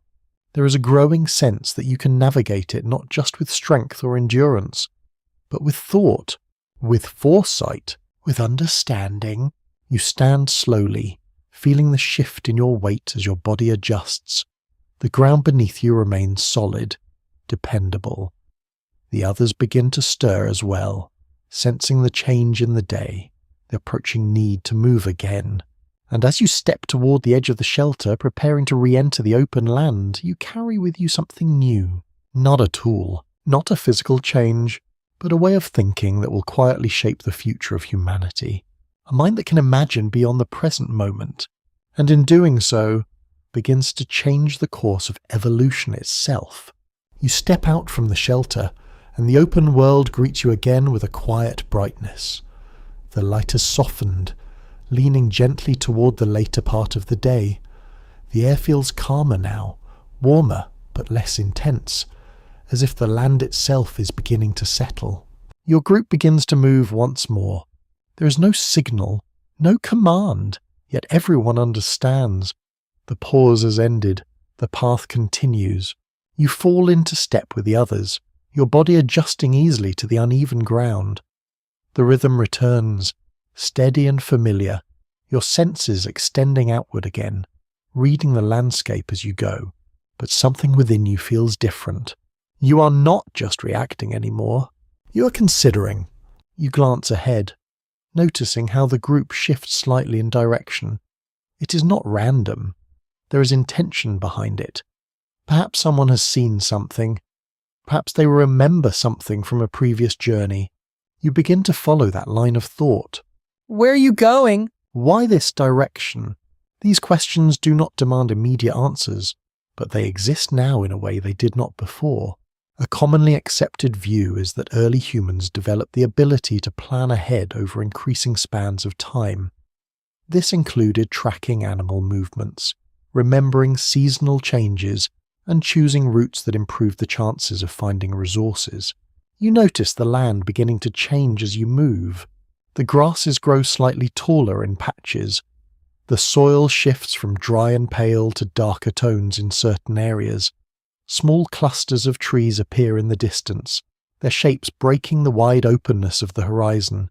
Water might be near. Food might be near. You feel a quiet sense of anticipation, not based on instinct alone, but on expectation. A lesser-known detail is that early humans likely developed mental maps of the landscapes they travelled. These maps were not drawn or written, but stored in memory, built from repeated movement and shared experience. Over time, they allowed groups to navigate more efficiently across large territories. You begin to sense that map forming within you, not as clear lines or directions, but as familiarity. This place feels different. This direction feels meaningful. You step over a shallow dip in the ground, your movement smooth and controlled. The group spreads slightly as before, maintaining distance while staying connected. Each person observes, contributing quietly to the awareness of the whole. You look to your left, noticing someone pause briefly, kneeling to examine the ground. Their hand brushes lightly over the surface, tracing faint impressions that are almost invisible. Tracks, They rise again and adjust their path slightly. The group follows. No words are needed. Researchers continue to explore how early humans balanced instinct with learned behavior in situations like this. Some propose that decision-making became increasingly shared, with individuals contributing pieces of information that guided the group as a whole. Others suggest that certain individuals may have had more influence based on experience. Either way, what you feel now is coordination, not forced, not structured, but natural. You continue forward, the land slowly revealing more detail as you move. The clusters of trees grow closer, their shapes becoming clearer. The ground beneath your feet softens slightly, holding more moisture. The air carries a faint change in scent, less dry, more alive. You inhale deeply, letting that change settle into your awareness. You begin to think ahead. If water is near, animals will come. If animals come, there is opportunity. But also risk. You do not wait to see what happens. You prepare for what might happen. This is the shift. Instead of responding only to what is present, you are shaping your actions based on what you expect. A curious observation is that this kind of forward thinking may have given early humans a significant advantage over other species. The ability to anticipate events allows for better positioning, better timing, and more effective use of energy. You slow slightly as the group approaches the edge of the trees. The light changes again here, filtered through leaves and branches. The ground is softer, covered in scattered debris and patches of shade. Sounds become quieter, more contained. You step carefully, listening, watching. The group moves with increased caution now, their movements more deliberate. The open visibility of the grassland has been replaced by a more enclosed space where sight is limited. You feel your senses sharpen, but alongside that, your mind remains active. You consider where animals might move, where they might drink, where they might rest. These are not guesses. They are patterns, built over time. Some specialists suggest that pattern recognition became a key part of human survival during this period. By identifying repeated behaviors in animals and environments, early humans could make more informed decisions, increasing their chances of success. You pause briefly, looking at the ground near a cluster of roots. Fresh marks, clearer now. You glance up, meeting the eyes of another member of the group. No words are exchanged, but the understanding is immediate. Something has passed through here recently. You adjust your position slightly, feeling your body align with the moment. Your muscles are ready, but not tense. Your breathing remains steady. You are prepared, not because something is happening now, but because something might. This is the difference. You take a slow step forward, the soft ground absorbing the sound of your movement. The group continues, each person contributing to the quiet awareness that surrounds you all. And as you move deeper into this space, guided not just by instinct but by thought, you begin to understand how the human mind is reshaping the path of evolution. The body still matters, still adapts, but the mind is beginning to lead the way. It allows you to act before the moment arrives, to shape outcomes rather than simply endure them. And in doing so, it quietly reduces the need for constant physical change. You move forward, deeper into the shaded space, your senses and thoughts working together in a calm, steady rhythm. The world remains unpredictable, but you're no longer simply part of it. You are beginning to understand it. You move deeper into the shaded space beneath the trees, where the air feels cooler and slightly heavier. The ground softens under your feet, layered with fallen leaves, small branches, and patches of dark soil that hold moisture longer than the open plains. The light filters through the canopy above, breaking into shifting patterns that move gently as the branches sway. Your steps become quieter, more careful. The group spreads slightly, each person maintaining a sense of awareness without losing connection. You can feel the difference immediately. This place holds more life, but also more uncertainty. Sounds are softer here, but they travel less clearly. Movement is harder to track, but easier to hide. You pause briefly, noticing a cluster of plants growing low to the ground. Their leaves are broad, slightly rough to the touch, and their colour stands out against the surrounding earth. Someone nearby kneels, reaching toward them with practiced familiarity. You watch as they examine the plant, touching it, smelling it, then carefully gathering a small portion. The motion is slow, deliberate, as if guided by memory rather than guesswork. Knowledge like this matters.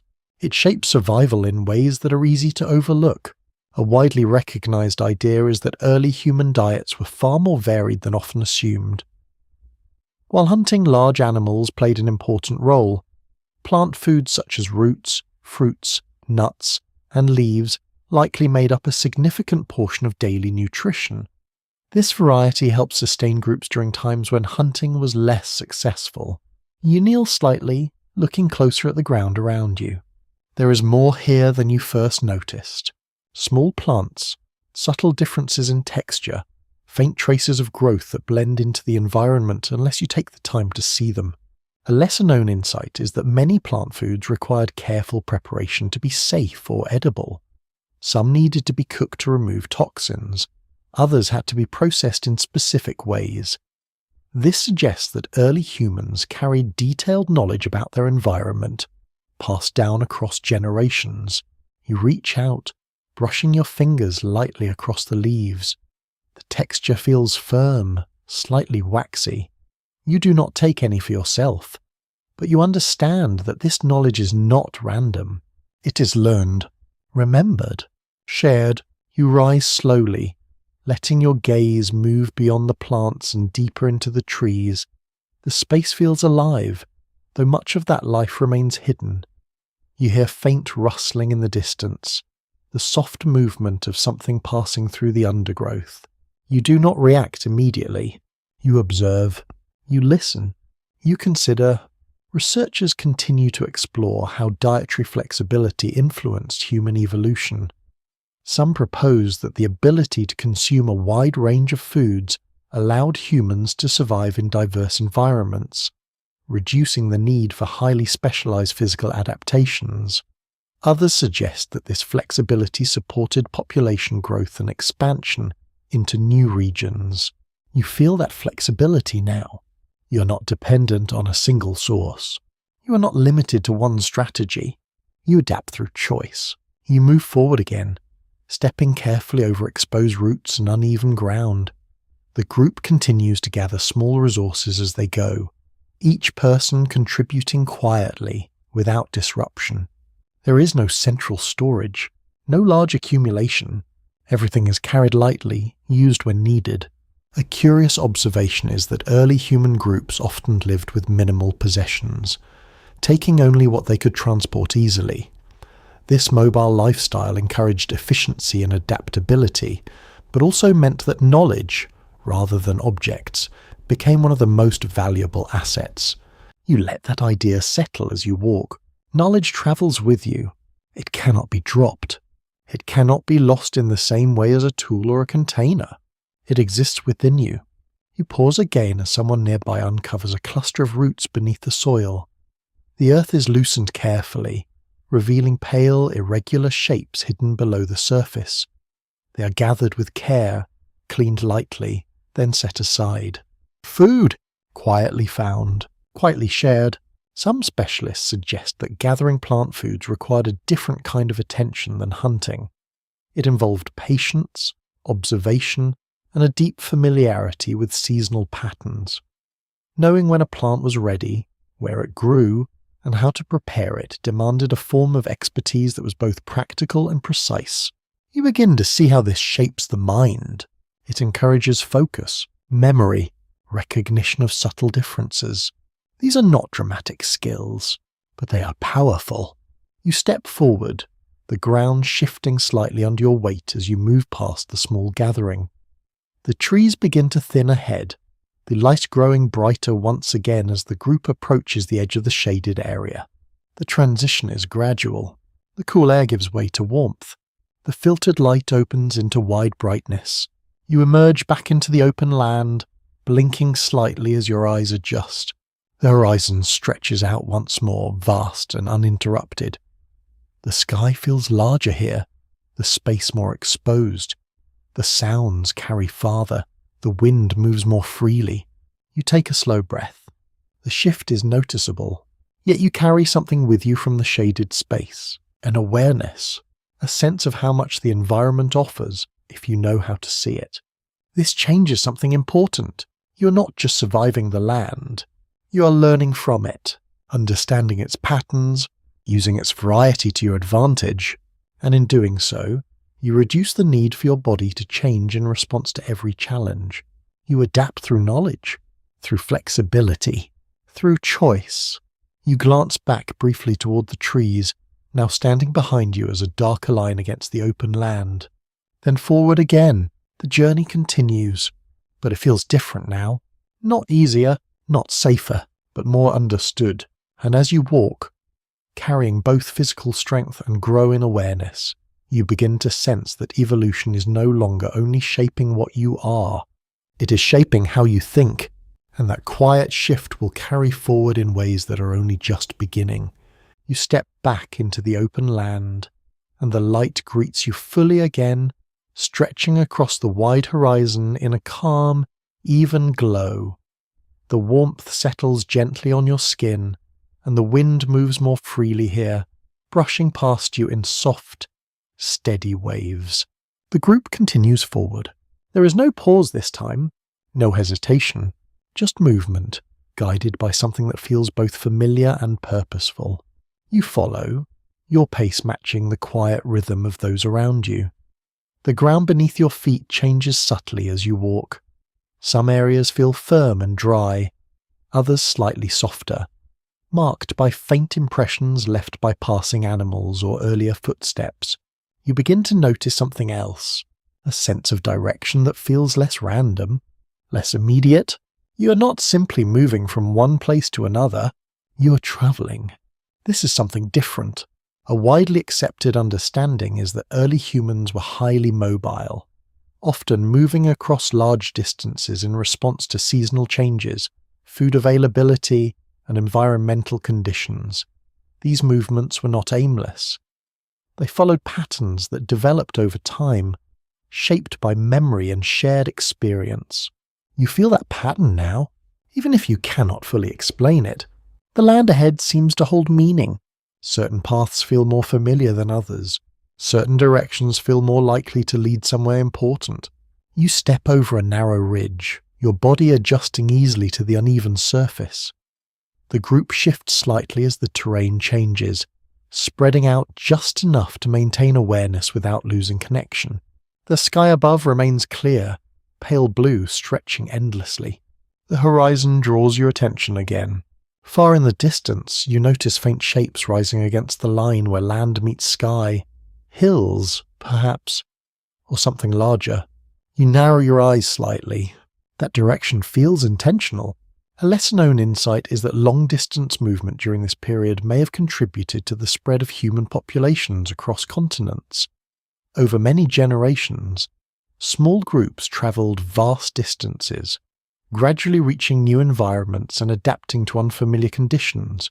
You continue forward, the distant shapes slowly becoming more defined as the group moves closer. There is no urgency, only steady progress. Your body feels strong, capable of sustaining this pace for long periods. The rhythm of walking becomes almost meditative, each step following the last in a calm, repeating pattern. But your mind remains active. You begin to think about where this path leads, what might be found there, whether it has been visited before. These thoughts come naturally now, forming without effort. Researchers continue to examine how early humans managed navigation over such large distances without maps or written records. Some suggest that landmarks, such as mountains, rivers, and unique rock formations, served as guides. Others propose that knowledge was passed down through shared experience, creating mental routes that could be followed and remembered. You feel that guidance now, not as a clear instruction, but as a quiet sense of direction. The group moves with confidence, even across unfamiliar ground. That confidence comes from memory, from knowledge carried within. You pass through a stretch of land where the grass grows shorter, the soil more compact. Small stones scatter across the surface, catching the light as you step between them. The air feels slightly drier here, the breeze carrying less moisture than before. You take a slow breath, letting the subtle changes settle into your awareness. Everything matters. Every detail contributes to your understanding of the world. A curious observation is that as humans expanded into new regions, they encountered a wide variety of climates and landscapes. This exposure required flexibility, both physically and mentally, encouraging further development of tools, clothing, and social strategies. You look ahead again. The distant hills now appear closer, their shapes more defined, casting faint shadows across the land. They offer something different: elevation, variation, possibly shelter, possibly new resources. The group continues toward them without hesitation. You follow, feeling a quiet sense of purpose building within you. This is not just movement, it is exploration. You are stepping into spaces that may not have been seen before, or at least not recently. Each step carries the potential for discovery, for new patterns, for new understanding. You begin to notice how this shapes your thinking. You're not only responding to the present, you're imagining what lies ahead, anticipating, preparing. Some specialists suggest that exploration played a key role in human development, pushing groups to adapt to new environments and encouraging innovation. Facing unfamiliar challenges required creativity, flexibility, and the ability to learn quickly. You feel that process unfolding now. The land is no longer just something to survive. It is something to understand, to navigate, to explore. You continue walking, your steps steady as the ground begins to rise gently beneath you.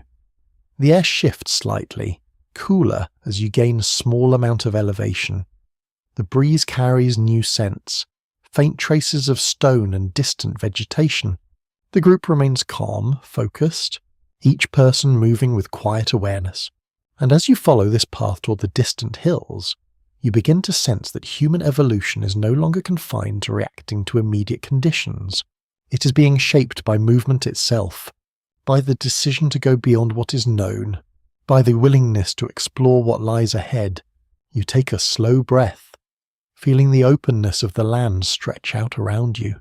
The journey continues, not in circles, but forward, and with each step, the human story expands, carrying you into new spaces, new challenges, and new ways of understanding the world. You continue toward the rising land, the gentle incline becoming more noticeable beneath your feet.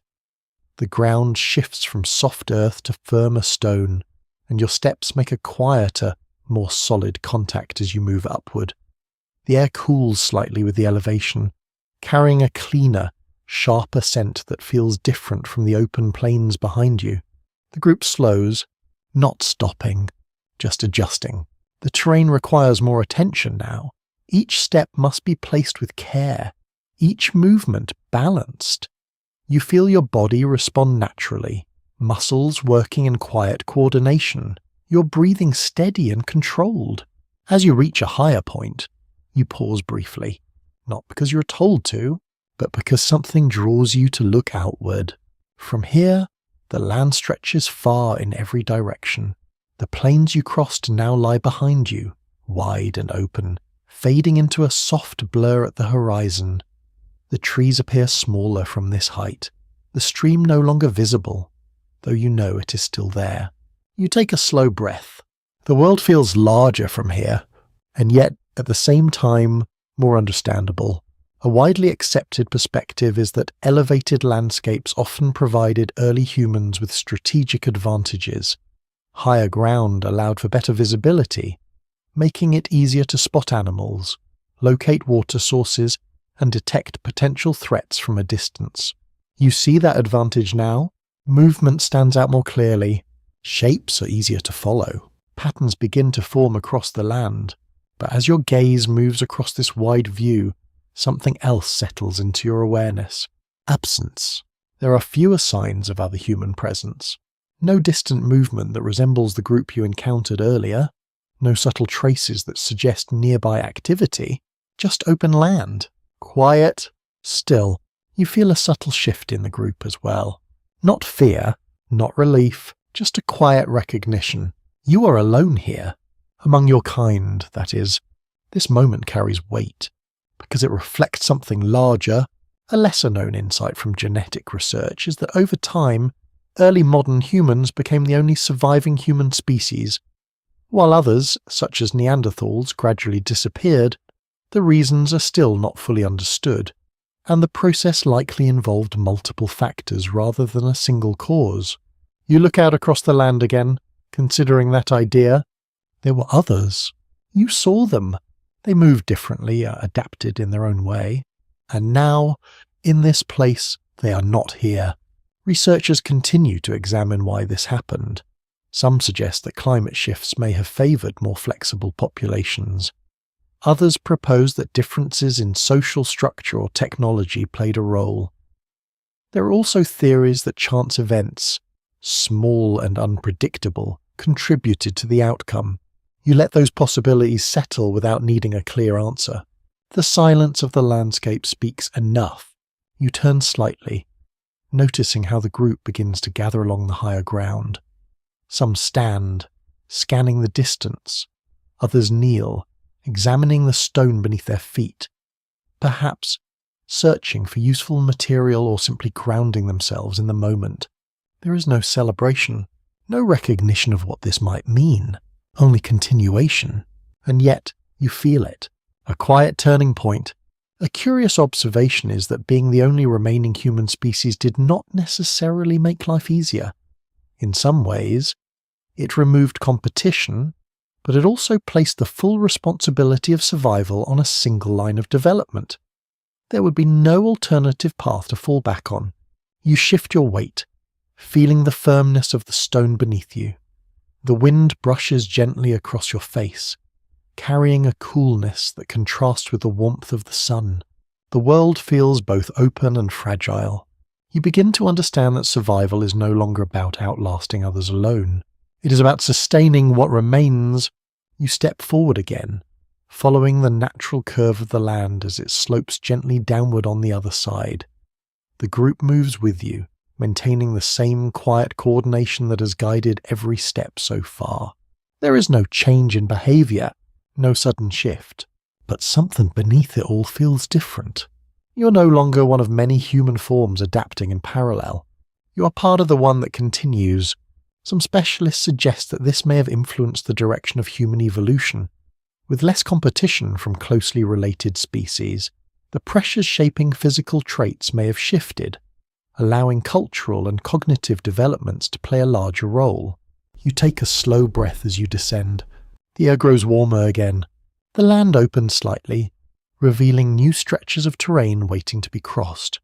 The journey continues as it always does, but now there is a subtle awareness that what you carry forward is not just your own survival. It is the continuation of an entire lineage. You glance once more across the horizon, the vastness of the world stretching endlessly in every direction. There are still challenges ahead, still uncertainty, still the constant need to adapt. But the path is narrowed, not physically, but in possibility. You move forward, your steps steady, your senses open, your mind quietly processing the weight of what has been left behind. And as the group continues across this evolving landscape, you begin to sense that the story of human evolution is becoming more focused, more dependent on the choices you make, more shaped by how you think, how you cooperate, how you adapt through knowledge rather than body alone. The world has not grown easier, but the path through it has changed, and you are walking it. You continue down from the higher ground, your steps steady as the slope eases beneath your feet. The land opens again into wide stretches of earth and grass, familiar yet never quite the same. The light has begun to soften, drifting slowly toward the later part of the day. Shadows lengthen, stretching gently across the ground in quiet patterns. The group keeps moving. No one speaks, yet everything feels understood. You carry with you the stillness of that higher place, along with the quiet realization that your kind now walks this world alone, not in isolation, but without parallel. No other human form moves beside you in equal measure anymore. And yet, as you walk, something begins to shift in your thoughts. A question rises. Did evolution truly stop here, or did it simply change its direction? You glance down at your hands as you walk, watching the way your fingers move, the strength in them, the coordination. Your body still adapts. It still responds to the demands of the environment. But the changes feel slower, less dramatic than before, less urgent. Many researchers propose that human evolution did not stop after this period, but instead became less visible. Changes continued at a genetic level, influencing traits such as skin color, disease resistance, and metabolism. These shifts were subtle, unfolding across long spans of time rather than appearing as immediate transformations. You consider that quietly. Evolution is still happening, just not in ways that are easy to see. A lesser-known insight is that some genetic changes in humans have occurred relatively recently, in response to new diets or environments. For example, the ability to digest certain foods in adulthood or to survive at high altitudes reflects ongoing adaptation, even in more recent periods. You step over a narrow patch of uneven ground, your balance adjusting effortlessly. Your body remains capable, but you begin to sense that it is no longer under the same pressure to change rapidly. Why, the answer begins to take shape around you. You look at the tools being carried, the hides wrapped around bodies, the shared movement of the group, the quiet communication that flows between individuals.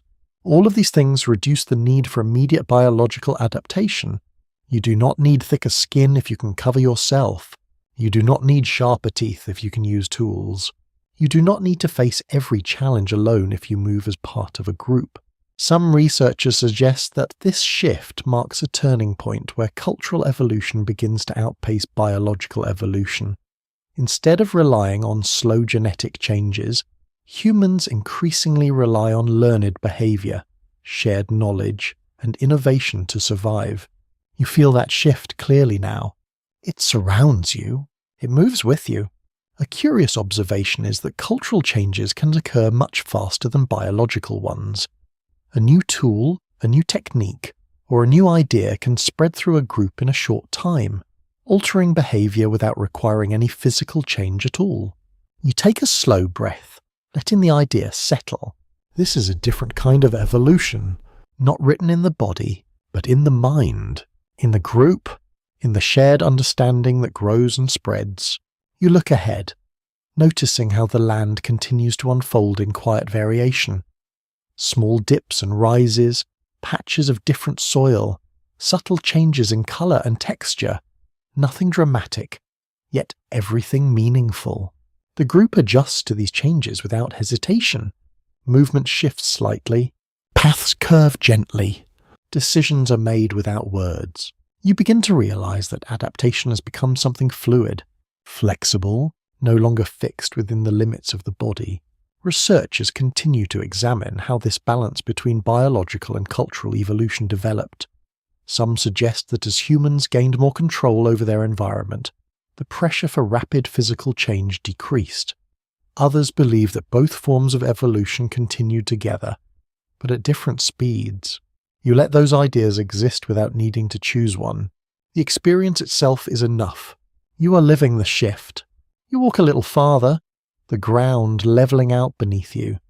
The air feels calm, the wind lighter now as the day begins its gradual descent toward evening. The group remains steady, connected, each person moving with quiet awareness.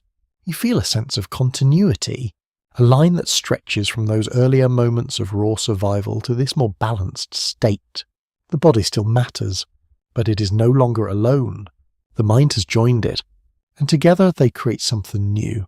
You glance briefly at the sky, noticing how the light has softened further, the colour deepening slightly as the sun lowers. Time moves gently here, unhurried. You return your gaze to the path ahead, feeling your steps align once more with the rhythm of the group. And as you continue forward, you begin to understand that the idea of evolution stopping is not quite accurate. It has not ended. It has simply become quieter, less visible, more subtle. It moves through ideas, through behavior, through shared knowledge that can change within a single lifetime. You carry that realization with you as you walk, the land stretching out before you, the group moving as one. The world remains as challenging as ever, but the way you meet those challenges has changed, and that change will shape everything that comes next. You continue across the open land as the light begins to soften into the calm tones of late afternoon. The warmth of the day lingers, but it no longer presses against your skin with the same intensity. The air feels more balanced now, carrying a gentle stillness that settles into your breathing. The group moves at a steady pace, not hurried, not slow, just consistent.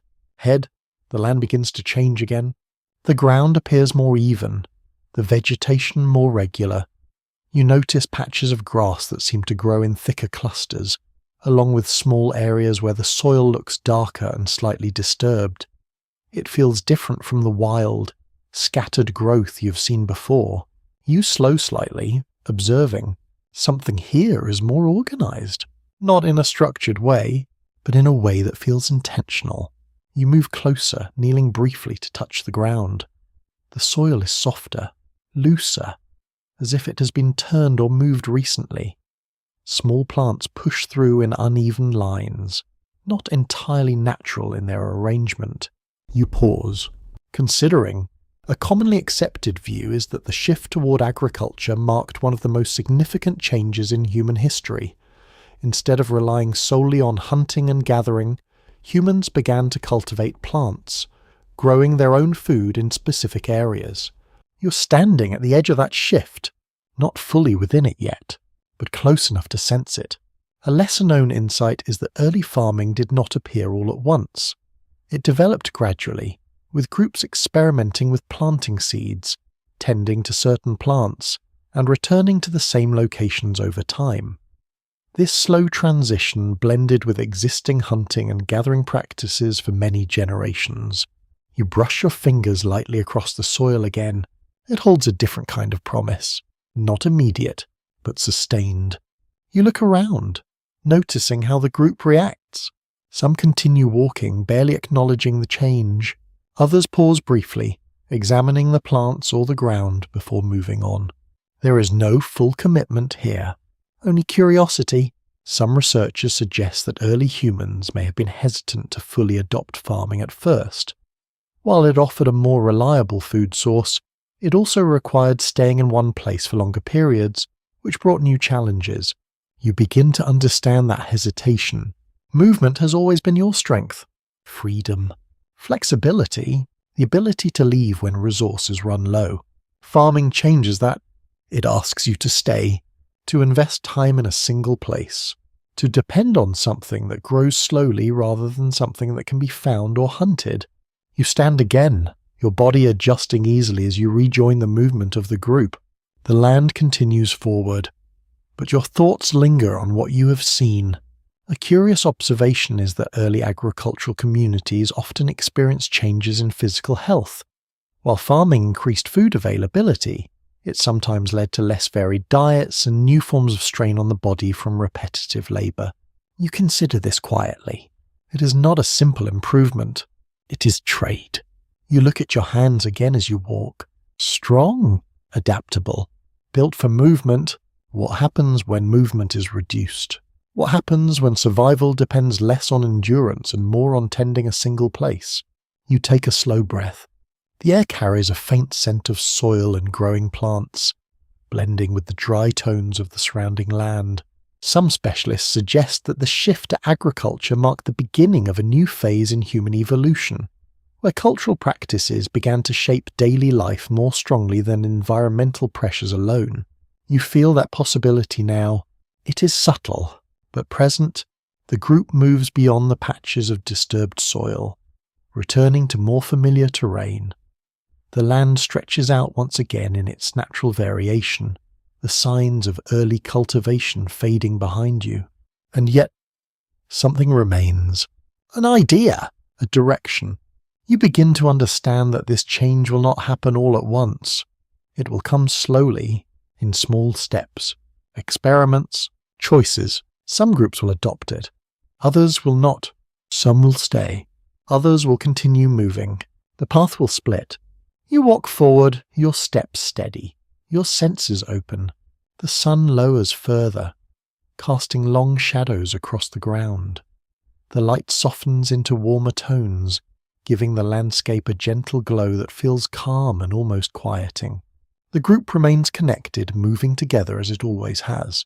But you sense that in the future that unity may change. Farming encourages settlement. Settlement encourages larger groups. Larger groups bring new challenges, new forms of organization, new ways of living. You let that thought drift gently, not needing to resolve it. The present moment remains steady, grounded. You continue walking, the rhythm of your steps returning to its familiar pattern. The land ahead remains open, uncertain, full of possibility, and as you move through it, you begin to sense that human evolution is entering another phase, not driven by the immediate demands of the environment alone, but shaped by choices, by decisions about how to live, where to stay, what to grow. And in these choices, the path of humanity will continue to shift, quietly, gradually, but deeply. You keep moving as the last light of the afternoon begins to soften into the early tones of evening. The sky shifts gently, the pale blue deepening into warmer shades, and the air cools just enough for you to notice it against your skin. The rhythm of your steps remains steady, but something about the day feels like it is beginning to slow.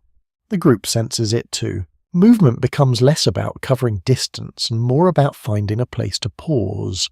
You notice the subtle signs, a slight turn in direction, a slower pace, occasional glances toward the land ahead, searching for something suitable, a place to rest, a place to stay, even if only for a short time.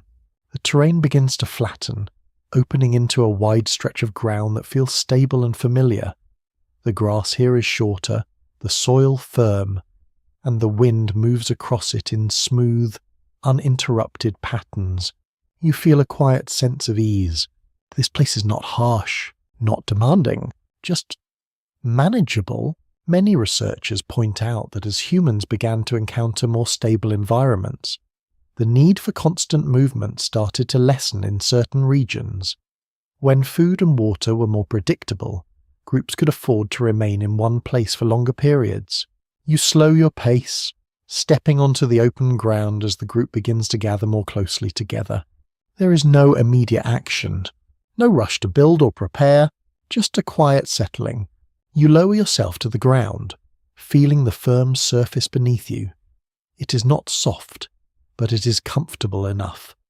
The air carries a gentle stillness, and the fading light creates a calm, muted atmosphere that feels almost peaceful. A lesser-known detail is that reduced physical hardship can gradually influence the body over time. When survival no longer requires constant strain, certain traits, such as extreme endurance or raw strength, may become less critical. You stretch your legs slightly, noticing how your body responds. Still strong, still capable, but here, in this moment, it does not need to push itself to the same limits. You can rest, and that changes something. A curious observation is that as human life becomes more comfortable, even in small ways, the pressures that once shaped rapid physical adaptation begin to ease. The body no longer faces the same constant demands, allowing other aspects of development to take a greater role. You lean back, resting your hands against the ground as you look out across the open space. The horizon is calm, the wind is soft, the group sits in quiet presence. Each person settling into their own space while remaining connected to the whole. There's a sense of safety here, not absolute, but enough. Some specialists suggest that comfort itself can become a powerful force in shaping human behavior. When conditions improve, even slightly, people may begin to prioritize stability over constant adaptation, leading to changes in how they live and move. You feel that shift now, a subtle preference. The idea that staying, even for a little longer, might be easier than continuing to move. You close your eyes briefly, letting the calm settle deeper. Your breathing slows, your body relaxes. The tension that once sat quietly beneath every moment begins to ease, not completely, but enough to be noticed. You open your eyes again, watching as someone nearby adjusts a piece of hide, laying it more carefully on the ground. Another person sits closer to the centre, where a small fire is beginning to take shape once more. The movements are slower now, more deliberate, less driven by urgency. You begin to understand that this is how change happens, not through sudden shifts, but through small adjustments repeated over time. A moment of rest, a slightly longer pause, a preference for comfort. Each one seems insignificant on its own, but together they begin to alter the path forward. Researchers continue to explore how these gradual changes influenced human evolution. Some propose that reduced physical strain allowed for greater focus on social and cognitive development. Others suggest that the body itself began to change in response to new patterns of activity and rest. You consider this quietly as you sit among the group. The fire grows slowly, its light returning in soft, flickering waves. The air cools further as the sun dips lower, and the warmth of the flames becomes more noticeable against your skin. You draw the hide slightly closer around your shoulders, not because the cold demands it, but because it feels right. Comfort. Simple, effective. You look around at the others, noticing how similar adjustments are made. Small movements, subtle choices, each one contributing to a shared sense of ease. The world outside remains vast and uncertain, but here, in this small space, something feels different, more stable, more controlled. You take a slow breath, letting the calm settle into your chest. And as you sit there, you begin to realize that evolution is not only shaped by struggle, it is also shaped by relief, by the moments when the pressure lessens, when the need to change slows, when the body is allowed to remain as it is, at least for a while. You watch the fire as it steadies, its light reflecting softly across the ground. The night begins to form around you, and in that quiet transition, you feel the gentle weight of a new kind of existence. One where survival is still necessary, but no longer constant, and that difference will quietly shape everything that follows. You sit beside the fire as evening settles more fully across the land. The sky deepens into darker shades, and the last traces of daylight fade gently beyond the horizon. The air cools in quiet layers, brushing softly against your skin, while the warmth of the fire becomes more noticeable with each passing moment. The group gathers closer now, not tightly, but enough to share the circle of light. You shift slightly, adjusting your position as the ground cools beneath you. The hide around your shoulders holds warmth, and the fire adds a steady comfort that feels almost constant now. Something you expect rather than something you hope for. This expectation is new. You no longer wonder if you will be warm. You assume it. And that small shift changes how you experience everything around you. A widely accepted perspective is that the development of tools and technologies gradually reduced the need for direct physical adaptation. Instead of evolving thicker skin, sharper claws, or stronger jaws, humans relied on external solutions to meet their needs. You feel that clearly in this moment. The fire replaces the cold, the hide replaces natural insulation, the tools replace physical limitations. You are not changing your body to match the world, you are changing the world to match your body. You lean forward slightly, extending your hands toward the fire. The heat spreads through your fingers, steady and reliable. The flames move in soft patterns, rising and falling in response to the smallest shifts in air. Nearby, someone adjusts a piece of wood, feeding the fire carefully. The action is simple, but it maintains everything. A lesser-known insight is that technological reliance can influence evolutionary pressures in subtle ways.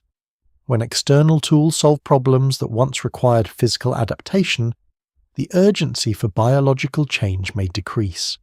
Over long periods, this can alter the direction of evolution.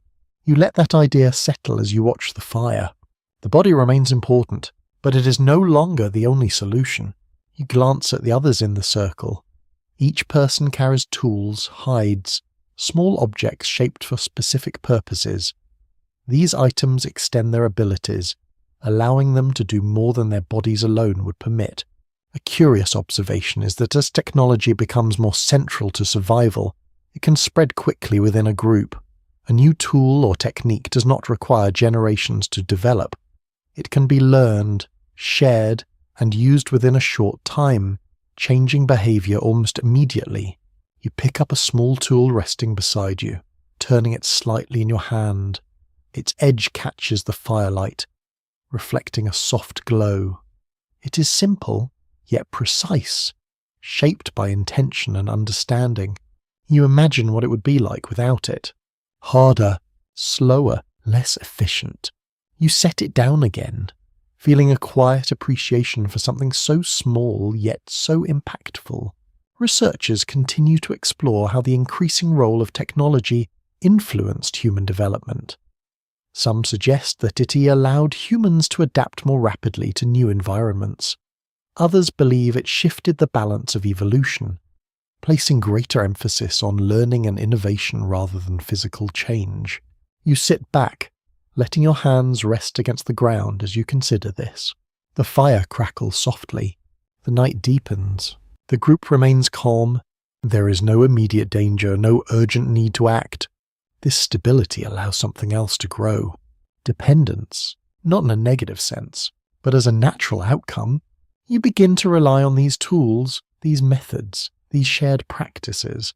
They become part of how you survive, part of how you live. You notice how natural it feels. You do not question whether to use the fire. You do not question whether to wear the hide.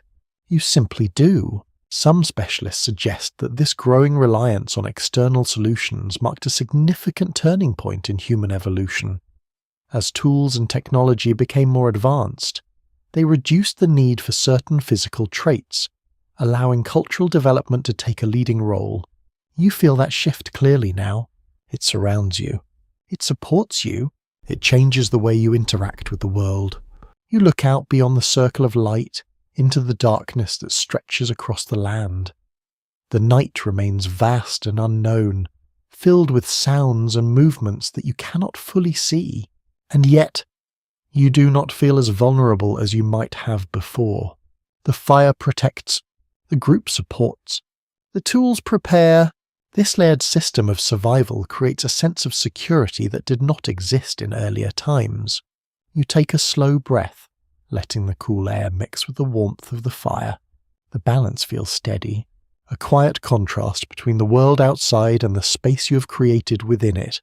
And as you sit there, you begin to understand that evolution has not stopped. It has shifted from the body to the tools in your hands, to the knowledge in your mind, to the shared practices of the group. Each of these elements evolves, changes, improves, not through slow genetic change alone, but through learning, through innovation, through repetition. You close your eyes briefly, listening to the soft sounds around you. The fire, the breathing of the group, the distant movement of the night. Everything feels calm, grounded, and within that calm, you sense that the path of human evolution has entered a new phase, one where change happens not just in flesh and bone, but in ideas, in creations, in the quiet decisions made each day. You open your eyes again, watching the fire as it continues to burn. Steady, reliable, a smaller, controlled force in a vast and unpredictable world, and as its light flickers across the circle, you feel the quiet certainty that this way of living will carry forward, shaping the future in ways that are only just beginning. You remain by the fire as night settles fully over the land. The sky above deepens into darkness, filled with countless stars that stretch far beyond anything you can trace. The air grows cooler with each passing moment, yet the warmth of the fire keeps the space around you steady and calm. The group is quiet now, Not completely silent, but close. Soft breathing, the occasional shift of position, the gentle crackle of wood. These sounds form a kind of rhythm, slow and reassuring. You adjust the hide around your shoulders, drawing it closer as the temperature drops. The movement feels natural, almost automatic. You no longer think about it. You simply respond. And yet, as you sit there, something begins to settle in your mind, a thought that moves beneath the surface of everything you have experienced. Change. You look at your hand again, holding them close to the firelight. The shape of them, the movement, the strength. They feel the same as they did before. Your body does not seem to shift from one day to the next. It does not transform in ways that are immediately visible. Evolution in this moment feels distant, unseen. Many scientists agree that most genetic changes occur slowly, often across thousands of years. These changes are subtle, influencing traits in ways that are not always obvious in a single lifetime. Instead of dramatic transformation, evolution often works quietly, adjusting small details over long periods. You consider that as you watch the flames. They flicker constantly, always moving, yet the fire itself remains the same. Change does not always mean something entirely new. Sometimes it means something slightly different. A lesser-known insight is that many genetic variations exist within populations at the same time. Some traits become more common over generations if they provide an advantage, while others fade. This process happens gradually, often without anyone noticing. You lean back slightly, resting your weight against the ground. The earth feels cool beneath you, steady, unchanging, at least in this moment. But beneath that stillness there is movement, processes unfolding that you cannot see. You glance around the group. Each person is similar, yet not identical. Small differences in height, shape, movement. These differences matter, even if they seem minor. A curious observation is that variation within a group provides flexibility. When conditions change, certain traits may become more useful, allowing some individuals to adapt more easily. Over time, these traits can spread through the population. You let your gaze drift upward again, toward the stars.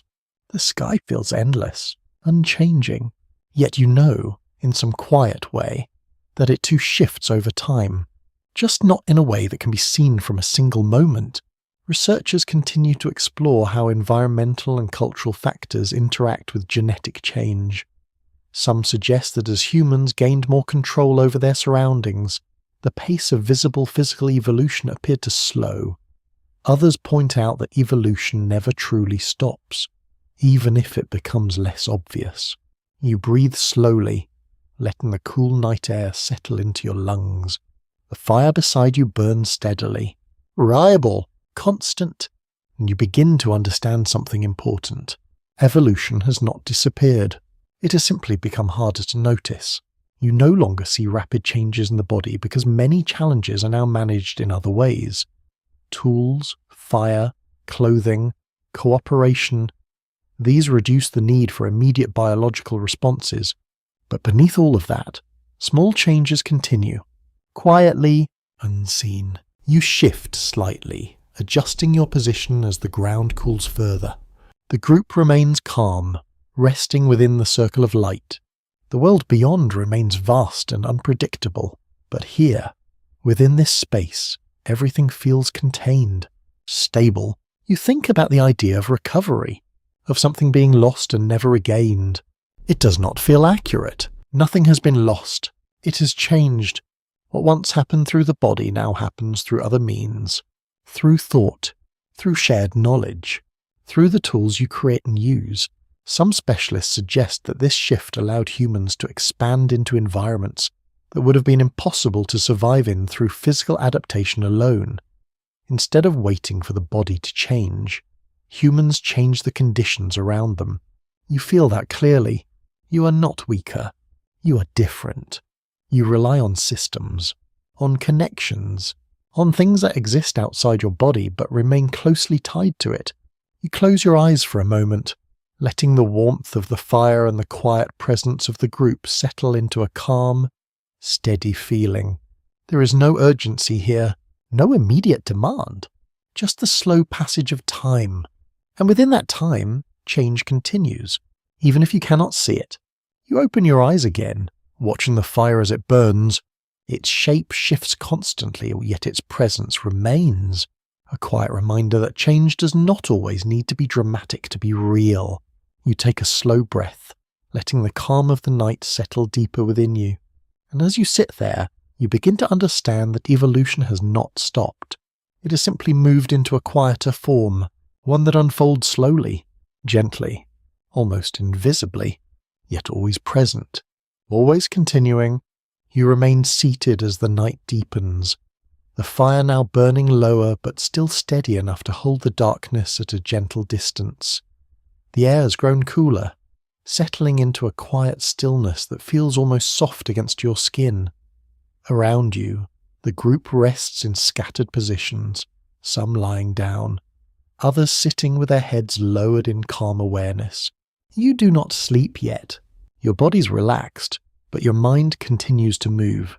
You notice how easily your thoughts shift from one idea to another. The memory of the open plains blends with the shaded forest.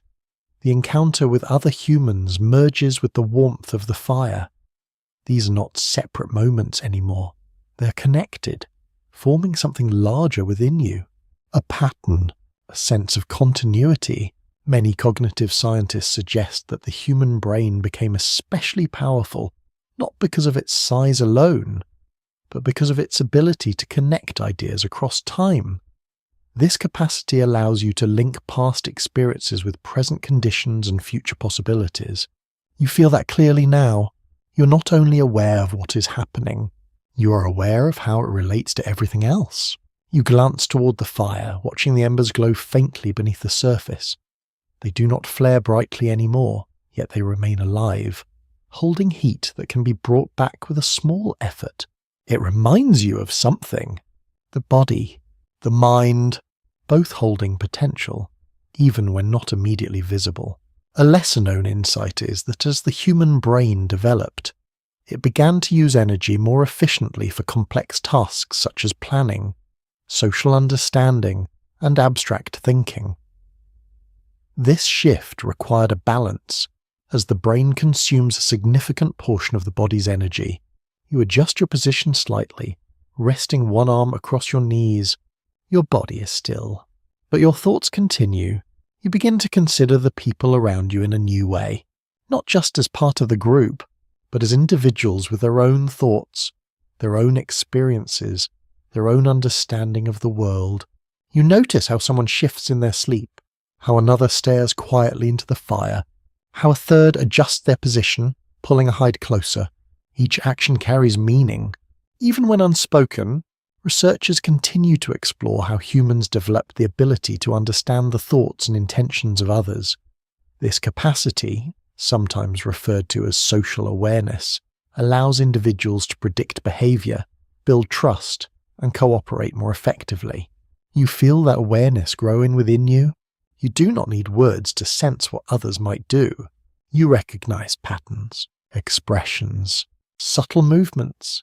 This creates a deeper connection, not just physical, but mental. A curious observation is that this ability to understand others may have played a key role in the success of human groups. Cooperation becomes stronger when individuals can anticipate each other's actions, reducing conflict and improving coordination. You let your gaze move slowly across the group again. There is no tension, no competition, just quiet coexistence. Each person contributes in their own way, and that contribution is understood, even if it is not spoken. You take a slow breath, feeling the cool air move through you. The night feels calm, stable. You begin to notice something else. The way your mind compares. You think about earlier moments, when survival depended almost entirely on immediate reaction, when awareness was focused outward, scanning for danger, responding quickly to changes. Now that urgency has softened, not disappeared, but reduced. In its place, something else has grown. Reflection. You can think about what has already happened. You can consider what it means. Some specialists suggest that this reflective capacity allowed humans to learn more effectively from experience.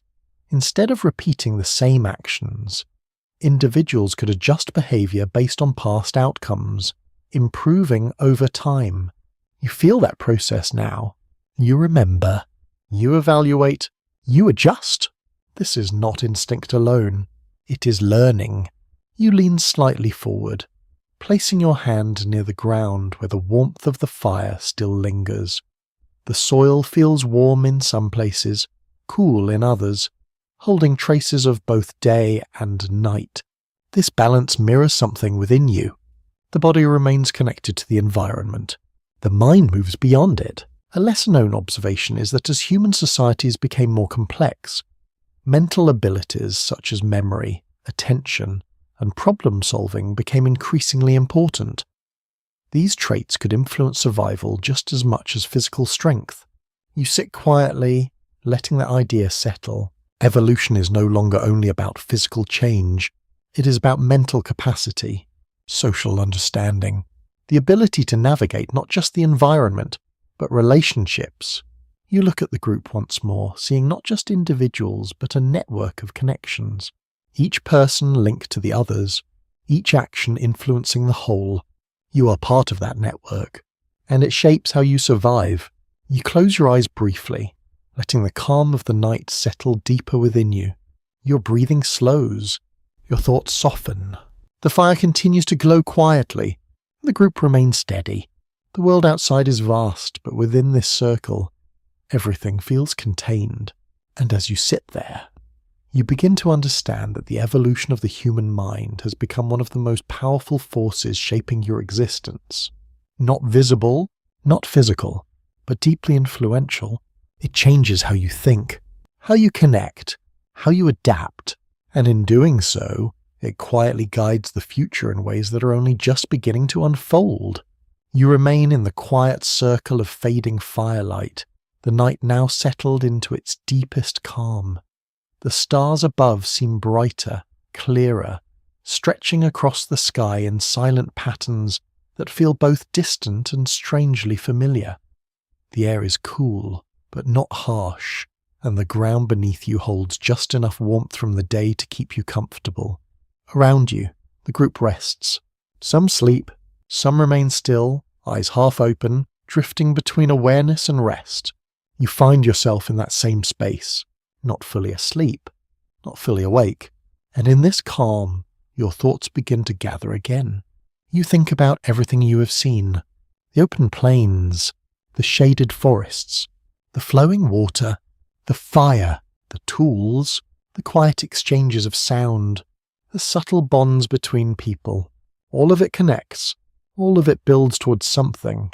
A commonly accepted understanding is that during this long period, one human species came to dominate the planet. That species is Homo sapiens, the only surviving branch of a once diverse group of human relatives. You consider that quietly. You are part of that line, not because you're stronger, not because you're faster, but because something about the way you live has allowed you to continue. A lesser-known detail is that early Homo sapiens were not immediately superior in every way. In some environments, other human groups were just as capable, sometimes even better adapted to local conditions. The eventual spread of Homo sapiens likely involved a combination of flexibility, social connection, and gradual advantage over time. You shift slightly, adjusting your position as the night air brushes softly against your skin. The fire has burned lower now, its light reduced to a gentle glow. The shadows around you deepen, blending into the wider darkness beyond. And yet you feel safe. Not completely, but enough. Researchers continue to explore why Homo sapiens became the dominant human species. Some suggest that stronger social networks allowed for better cooperation and information sharing. Others point to greater adaptability in behavior, enabling groups to respond more effectively to changing conditions. You let those ideas settle without needing a single answer. The experience itself tells you something important. You adapt. not just through your body, but through your choices, through your connections, through your ability to learn and adjust. You look around at the group again, noticing how each person contributes in small ways. One keeps the fire alive, another remains alert, listening for distant sounds. Others rest, restoring energy for what comes next. There is no single point of strength. It is shared. A curious observation is that this kind of distributed strength may have been a key factor in long-term survival. Instead of relying on one individual, the group functions as a system, balancing different abilities and roles. You feel that system now. You are part of it, and it shapes everything. You close your eyes briefly, letting the quiet settle deeper. Images form again. The path you have walked, the changes you have witnessed, the subtle shifts in how you think, how you act, how you exist within the world. Some specialists suggest that Homo sapiens succeeded not because of any single trait, but because of the ability to combine many small advantages. Flexible thinking, social cooperation, tool use, communication, and adaptability all work together, creating a powerful system of survival. You open your eyes again, the night returning softly into focus. The fire glows. The group rests. The world remains vast beyond the edge of the light, and yet you begin to sense something deeper, a continuity, a line that stretches forward. You are not just surviving this moment. You are part of something that continues beyond it, a lineage that will carry these patterns forward, a way of living that will spread, adapt, and change over time. You take a slow breath, feeling the cool air move through you. The balance between body and mind, between individual and group, between environment and adaptation, all of it exists here. In this quiet moment, you begin to understand that the idea of evolution stopping is not about the end of change. It is about the form that change takes. It is no longer driven only by physical transformation. It is guided by behavior, by learning, by connection. You rest your hands lightly against the ground, feeling the steady presence of the earth beneath you. The same earth that has shaped countless generations before you, and will continue to shape those who come after. The night deepens. The fire dims further. The group remains calm, and within the calm, you feel a quiet certainty that the path of Homo sapiens will continue, not through sudden visible change, but through steady, subtle shifts that move through time almost unnoticed. You let your eyes close again, your breathing slow and even. The world softens, the thoughts drift, and you settle into the understanding that what you are part of is not something that has ended. It is something that has simply become quieter, more complex, more deeply woven into the way you live. You remain near the fading fire as the night settles into its quietest hours. The air has cooled further now, resting gently against your skin without urgency. The warmth from the embers reaches you in soft waves, enough to keep the chill at a distance, but no longer the strong presence it was earlier. Around you, the group is still, breathing slow, bodies at rest. The world feels calm, yet beneath that calm, something continues to move. You shift slightly, opening your eyes just enough to take in the scene. The fire glows faintly, casting low light across the ground. Beyond it, darkness stretches outward, deep and wide, carrying sounds that come and go without clear source. You listen, not out of fear, but out of habit, and as you listen, your thoughts begin to drift towards something new, change that comes not from the land alone, but from what the land brings with it. A widely recognized idea is that as humans expanded into new environments, they encountered unfamiliar challenges, including new forms of disease. These challenges created additional pressures that influenced human survival in ways that were not always visible. You consider this quietly. Not all dangers are seen. Not all threats come from what you can hear or touch. Some exist within. A lesser-known insight is that early human populations likely faced a range of infections and environmental stresses that shaped immune responses over time. Genetic adaptations related to immunity may have developed gradually as groups encountered different conditions across regions. You shift your position slightly, pulling the hide closer as the air cools further. Your body responds to the temperature, but also, in ways you cannot see, to the world around you. You glance at the others. Each person appears similar. Yet beneath the surface, differences exist. Some may be more resistant to certain conditions, others less so. These differences matter.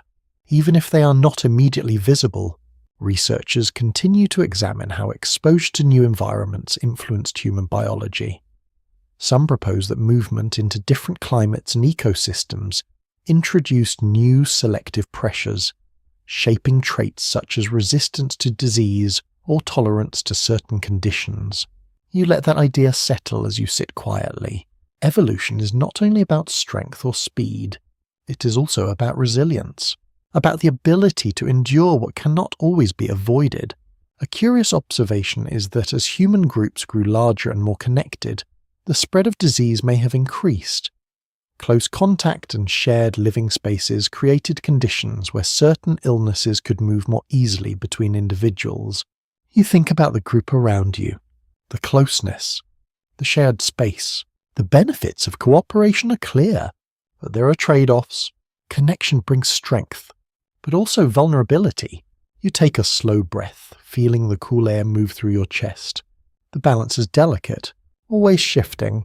Some specialists suggest that the development of immunity over time played a key role in human survival. Populations that adapted to local conditions, including exposure to specific pathogens, may have gained advantages that allowed them to persist. You consider this as you watch the faint glow of the fire. Change is happening, even now, even in stillness. It does not always show itself in visible ways. Sometimes it exists deep within the body, in responses you cannot feel, in processes you cannot see. You close your eyes briefly, letting your awareness settle inward.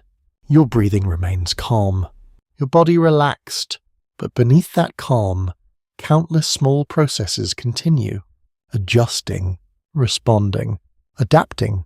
The group around you remains steady, each person resting, each body maintaining its own quiet balance. You begin to understand that evolution is not a single force acting in one direction. It is many small changes, happening in many places, often at the same time. Some visible, some hidden. You open your eyes again, looking out into the darkness beyond the fire. The world feels vast, uncertain, full of things you cannot fully know, and yet you are part of it, responding to it, changing with it. A subtle realization settles into your thoughts. Even as humans gain more control over their environment, they're never completely separate from it. The environment still shapes them, still influences what traits become useful, still guides the direction of change.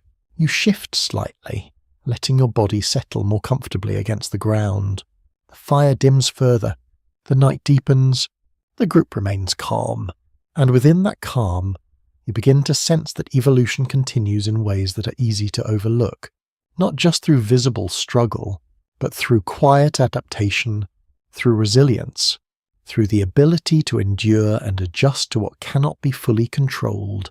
You take a slow breath, letting the stillness settle deeper.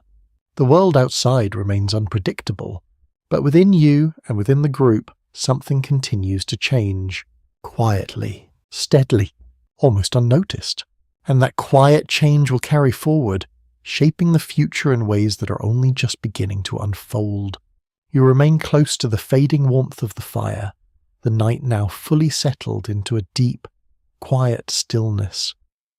The stars above seem endless, scattered across the sky like distant points of light that never quite shift, at least not within a single night. The air is cool but gentle, wrapping around you without urgency. Your body rests, your breathing slows, yet your mind drifts once more. You begin to think about something that has followed you quietly through every moment of this journey. The idea of perfection. You look at your hands again, turning them slightly in the dim glow of the embers. They are capable, steady, shaped by countless generations before you. And yet, they're not perfect.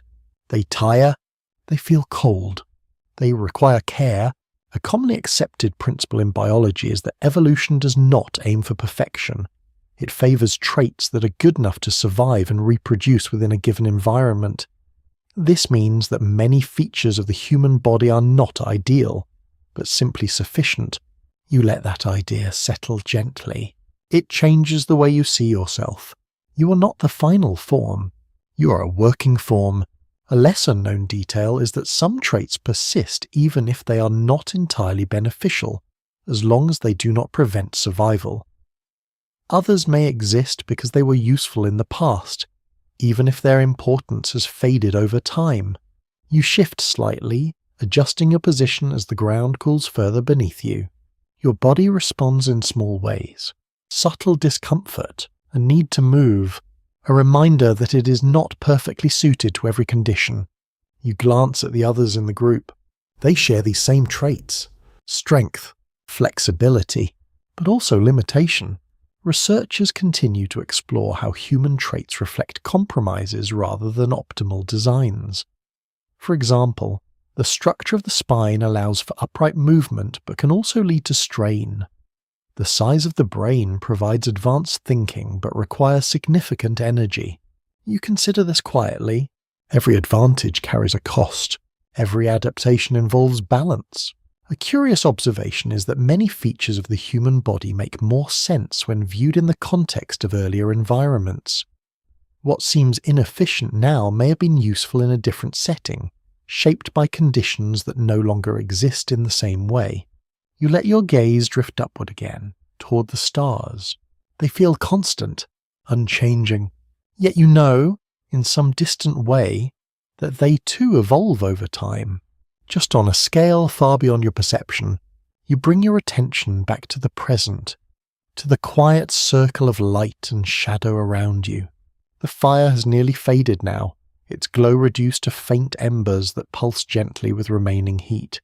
You draw the hide closer once more, not because the cold demands it sharply, but because it feels right. Comfort is not perfection, it is adjustment. Some specialists suggest that the human tendency to seek comfort may itself influence evolution. When conditions improve, the pressure for certain physical traits may decrease, allowing other aspects of development to take precedence. You feel that clearly. You do not need to endure every discomfort. You can respond, adapt, adjust. The world no longer shapes you alone. You shape your experience of it. You rest your hands lightly against the ground, feeling the cool surface beneath your fingers. Solid, reliable, yet not always forgiving. You begin to understand that being human is not about reaching an ideal state. It is about maintaining balance within a changing world. Sometimes that means strength. Sometimes it means flexibility. Sometimes it means relying on things beyond your body. A subtle realization settles into your thoughts. If evolution does not aim for perfection, then the idea that humans stopped evolving because they reached some final form cannot be true. There is no final form, only ongoing adjustment.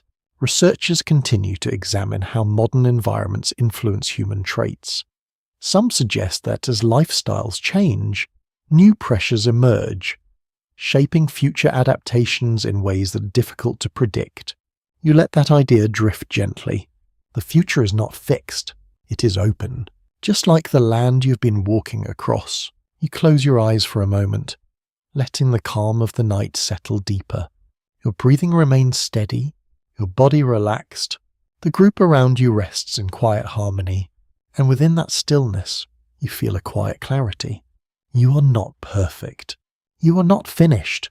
You are part of a process that continues, always adjusting, always responding, always finding a balance between what is needed and what is possible. You open your eyes again, the faint glow of the embers returning softly into view. The night feels deeper now, quieter, and within it, you carry a new understanding that evolution has never been about becoming flawless. It has always been about continuing. You lie quietly as the night reaches its deepest stillness, the last glow of the fire now reduced to faint, pulsing embers. The warmth is softer, barely touching your skin, while the cool air settles more fully around you. The ground beneath you feels firm and steady, holding the memory of the day's heat in small, fading traces. Around you, the group sleeps, breathing slow, body still. The world feels hushed, and yet your mind drifts again, not outward this time, but towards something you have begun to notice throughout this journey. The space between you and the environment.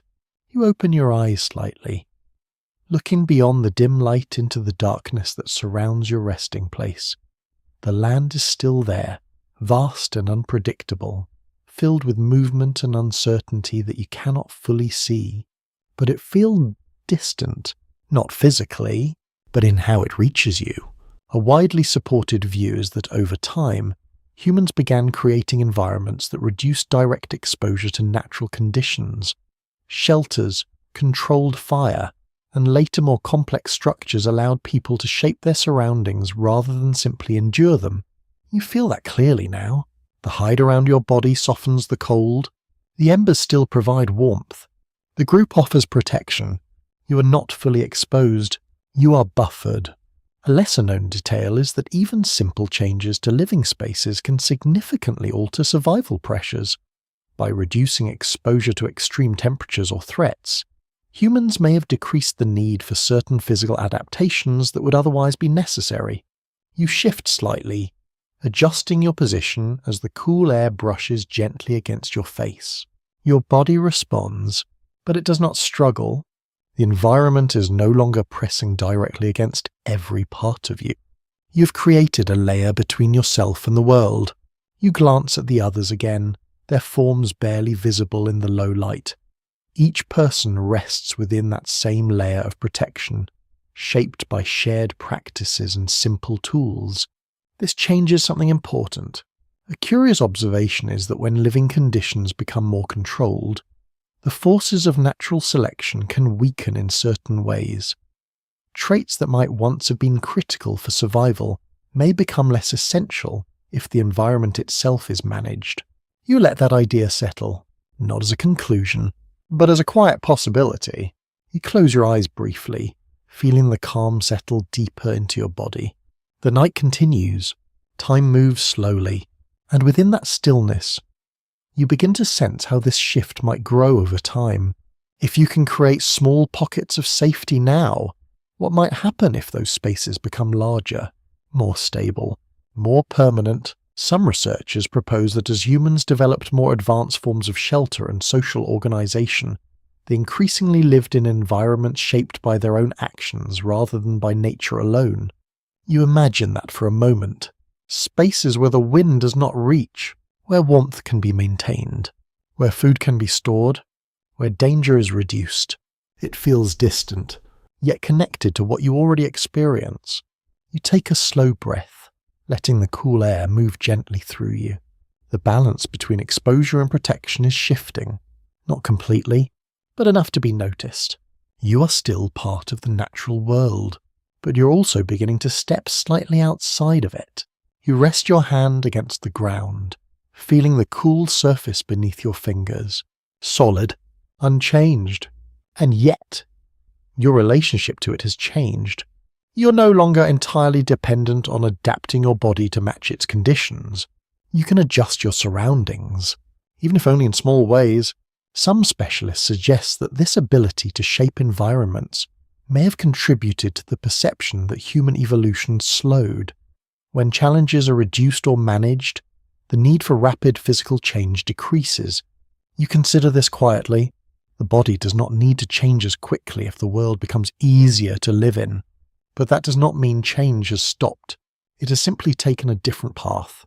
A path that moves through behavior, through innovation, through the spaces you create. You shift again, settling more comfortably into the ground as your body relaxes further. The night feels calm, stable, safe enough.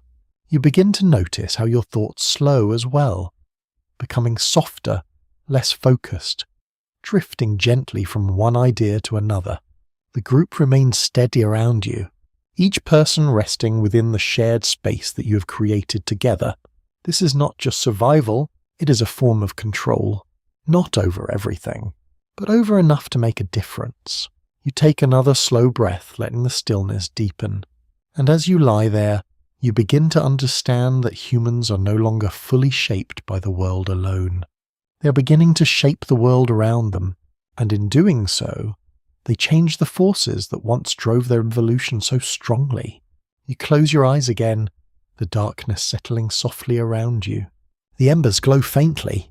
The air remains cool, the ground steady beneath you. And within that quiet balance, you feel the subtle shift that continues to guide the human path. Not through visible transformation, but through the quiet creation of a world that changes the need to transform at all. You remain still as the night slowly begins to shift toward its final hours. The darkness does not lift suddenly. Instead, it softens almost imperceptibly, as if the world itself is taking a quiet breath before morning returns. The embers beside you glow faintly, holding on to the last traces of warmth. Your eyes open gently. You do not feel rushed. There is no need to rise yet. The group remains at rest, bodies relaxed, breathing slow and even. The air carries a calm stillness that feels deeper than before, as if everything has settled into its most peaceful state. And in that stillness, your thoughts return. You begin to notice something subtle about the way change has unfolded throughout everything you have experienced. It has slowed. Not completely, but noticeably. A commonly held view among evolutionary scientists is that the pace of visible physical change in humans appears to have decreased over time. This does not mean that evolution has stopped, but rather that the types of changes taking place are less dramatic and harder to observe. You consider that quietly. The body you have now feels stable, familiar. It doesn't seem to shift in response to every small challenge. It holds its form, adapts when necessary, but does not transform rapidly. A lesser-known insight is that when a species becomes well-suited to its environment, the pressure for large physical changes can lessen. If survival is already possible with existing traits, there is less immediate need for major biological adjustments. You shift slightly, feeling the ground beneath you. Firm, predictable, the environment, while still vast and varied, no longer demands constant transformation from your body alone. You have other ways to respond. You glance at the fading embers, at the hides wrapped around the group, at the tools resting nearby. All of these contribute to a different kind of adaptation. A curious observation is that as cultural and technological solutions become more effective, they can reduce the influence of natural selection on certain traits. Instead of physical characteristics determining survival, learned behaviors and shared knowledge play a greater role. You let that idea settle gently. Evolution has not stopped, but its visible signs have become quieter. More subtle, you take a slow breath, the cool air moving softly through your chest. The horizon begins to shift slightly, a faint light forming at the edge of the sky. It is not yet morning, but the promise of it is there.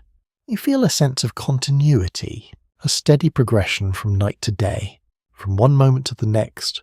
Some researchers suggest that this slower, more subtle form of change may continue indefinitely. Evolution does not require dramatic shifts to persist. Small variations, repeated over long periods, can shape a species in profound ways. You consider that as you sit quietly. The changes you cannot see may be the most important. They occur beneath the surface, in the body, in the mind, in the patterns of behavior that guide daily life. You glance again at the group. Each person remains still, yet each carries their own set of traits, their own variations, their own potential for change. Those differences matter, even if they are small. You begin to understand that evolution is not a force that moves in sudden leaps. It flows gradually, continuously, like the slow shift of light across the sky. A subtle realization settles into your thoughts. The idea that evolution has slowed does not mean that it has weakened. It simply means that it has become less obvious, less visible in a single lifetime, more dependent on time itself. You rest your hands lightly against the ground, feeling the cool surface beneath your fingers. The world remains steady, unchanging in this moment, yet always moving forward. You close your eyes briefly, letting the calm settle deeper within you. Your breathing remains slow, your body relaxed. The group around you continues to rest in quiet harmony, and within that stillness, you feel a quiet understanding that human evolution has not ended. It has entered a phase where change is measured not in dramatic transformation, but in subtle shifts that accumulate over time. You open your eyes again, the faint light at the horizon growing slightly brighter. Morning is approaching, another cycle, another continuation. You take a slow breath, feeling the gentle transition from night toward day. And as you sit there, you carry with you the awareness that the human story does not pause. It does not stop. It simply moves more quietly, more gradually, more deeply woven into the fabric of existence itself. You watch as the first light of morning begins to return, soft and gradual, spreading gently across the horizon. The darkness fades not in a sudden shift, but in a slow unfolding. Shapes begin to reappear. The outlines of the land come back into view. The group around you stirs almost instinctively, responding to the quiet change in light. You sit up, feeling the cool air of early morning brush against your skin. It carries a freshness that feels different from the night, lighter somehow, filled with the sense of something beginning again. The fire is nearly gone out. Only a few faint embers remain. They glow softly, holding on to the last traces of warmth. You notice how naturally your attention moves to them, not because you're told to, but because you understand.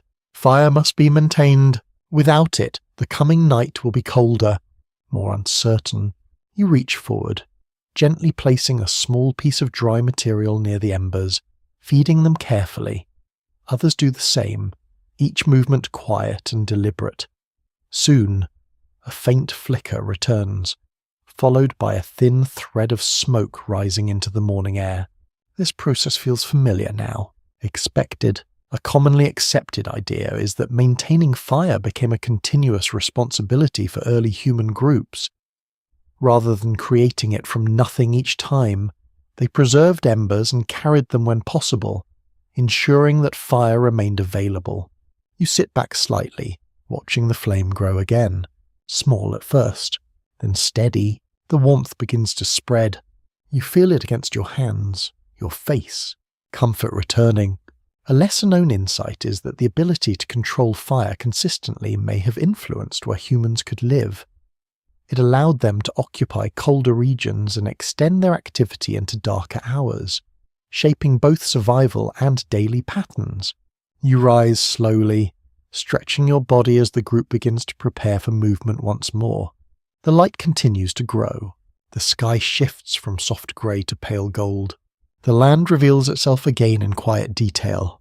You take a slow breath, feeling the freshness of the morning fill your lungs. And as you stand there, you begin to think about what lies ahead. Not just today, but beyond. A curious observation is that as humans gained more control over their environment, they also began to influence their own future in new ways. Decisions about where to live, what to eat, and how to organize their lives began to shape not only immediate survival, but long-term development. You feel that possibility now. The path ahead is not fixed. It is shaped by choices, by actions, by the small decisions made each day. You look out across the land, noticing how it stretches endlessly, filled with variation and possibility. Hills, plains, scattered trees, distant shapes that hint at places not yet explored. Each one offers something different, a new challenge, a new opportunity. Some researchers suggest that the future of human evolution will continue to be influenced by the environments people create. As humans build more complex systems, from simple shelters to larger communities, these systems will shape the conditions under which future generations live. You consider that quietly. The environment is no longer just something you move through. It is something you can shape. You begin to walk again, your steps steady as the group moves forward into the growing light. The ground feels cool beneath your feet, still holding the memory of the night, but warming slowly as the sun rises. Your body feels ready, rested. But it's not just your body that guides you now. It is your understanding, your awareness of patterns, your ability to anticipate what lies ahead. You notice how the group adjusts direction slightly, moving toward a distant rise in the land. The decision feels natural, as if guided by shared memory or quiet agreement. No words are needed. The path forms itself through collective understanding. Some specialists suggest that as human societies grow more complex, the future of evolution may be influenced less by natural forces alone and more by human choices. Technology, culture, and social organization may shape what traits become important. You let that idea settle. The future is not just something that happens, it is something that is created. You take a slow breath, feeling the warmth of the rising sun touch your skin. The world feels open, expansive, full of possibility, and as you walk forward, you begin to imagine how different the human path might become. New environments, new challenges, new ways of living, each one shaping the course of evolution in quiet, subtle ways. You glance back briefly at the place where you rested, the faint traces of the fire, the marks left on the ground, small signs of your presence. Then forward again. The journey continues, not just through space, but through time. And as you move into the light of a new day, you carry with you the understanding that the future of human evolution is not something distant or abstract. It is unfolding with every step you take, with every choice you make, quietly, continuously. You walk into the full light of morning, the sun now rising higher and casting a gentle glow across the land. The air feels fresh, touched by a light warmth that promises a calm day ahead. The ground beneath your feet is steady, familiar, and your body moves with ease, each step falling into a quiet rhythm. The group continues forward, as it always does, but your thoughts begin to drift in a new direction. You begin to wonder, if the world were to change again in a dramatic way, what would happen? You glance at the horizon, imagining it not as it is now, but altered, colder, harsher, less predictable, a shift in the climate, a change in the land. Would your body adapt as it once did, or would something else happen? A commonly discussed idea in evolutionary science is that extreme environmental changes can increase the pace of natural selection. When conditions become more difficult, traits that improve survival can spread more quickly through a population. You consider that quietly. If the world became harsh again, the balance you have come to rely on might shift. The tools, the fire, the shared knowledge, would they be enough? Or would the body once again be forced to change more rapidly? A lesser-known insight is that human populations have experienced periods of sudden environmental stress in the past, such as volcanic eruptions or rapid climate shifts. These events may have reduced population sizes and intensified selective pressures for those who survived. You take a slow breath, letting the idea settle. The path of evolution is not fixed. It responds, adapts, changes direction when necessary. You look around at the group, noticing how each person moves with quiet confidence, supported by the systems you've built together. But those systems depend on stability, on predictability. If that stability were disrupted, everything might feel different. A curious observation is that while humans rely heavily on cultural solutions, these solutions can be vulnerable to sudden change. Tools can break, resources can disappear, environments can shift faster than expected. You feel a subtle tension in that thought. Not fear, but awareness. The balance you have now is not guaranteed. It exists because the conditions allow it. You step forward, your movement steady as the group crosses a stretch of open ground. The sun warms your back, and the wind carries a soft, dry scent across the land. Everything feels calm, but your mind continues to explore the possibility of change. Some researchers suggest that in extreme scenarios, natural selection could once again play a stronger role in shaping human traits. If survival becomes more difficult, certain physical or biological advantages may become more important. You consider that carefully. Evolution does not stop. It adjusts to the conditions it faces. You look at your hands again, at your body, strong, capable, but also supported by everything around you. If those supports were removed, what would remain? You let the question exist without needing an answer. The group continues forward, their movement calm and coordinated. The land stretches out ahead, unchanged in this moment, offering no immediate sign of disruption. The world feels stable. For now, a subtle realization settles into your thoughts. The idea that humans stopped evolving is not about the absence of change. It is about the absence of pressure. When the environment becomes manageable, the need for rapid adaptation fades. But if the pressure returns, so does the change. You take a slow breath, feeling the warmth of the sun and the steady rhythm of your steps. The future remains open, uncertain, shaped by forces that cannot always be predicted. You move with the group, your awareness expanding beyond the present moment, considering not only what is, but what could be. And as you walk across the quiet land, you begin to understand that evolution is always waiting. Not gone, not finished, simply resting beneath the surface, ready to respond when the world demands it. You continue walking beneath the steady morning light, the rhythm of your steps blending into the quiet movement of the group. The land stretches out in soft, familiar patterns, neither harsh nor easy, simply present as it always has been. The air feels calm, balanced. You notice how your body moves without strain, how your breathing remains steady even as the ground shifts slightly beneath your feet. There is a sense of ease in the way you exist here, not because the world has become simple, but because you have learned how to live within it. And yet, beneath that ease, something else begins to settle into your thoughts, a quiet awareness of fragility. You look out across the open land again, taking in the wide horizon, the distant shapes, the subtle variations in terrain. Everything appears stable, predictable enough to understand. But you know now that this balance is not permanent. A widely accepted principle is that ecosystems and climates are always changing, even if those changes happen slowly. Over long periods, small shifts can transform entire environments, altering the conditions that living beings depend on. You consider that as you walk. The world you move through today may not remain the same. Not forever.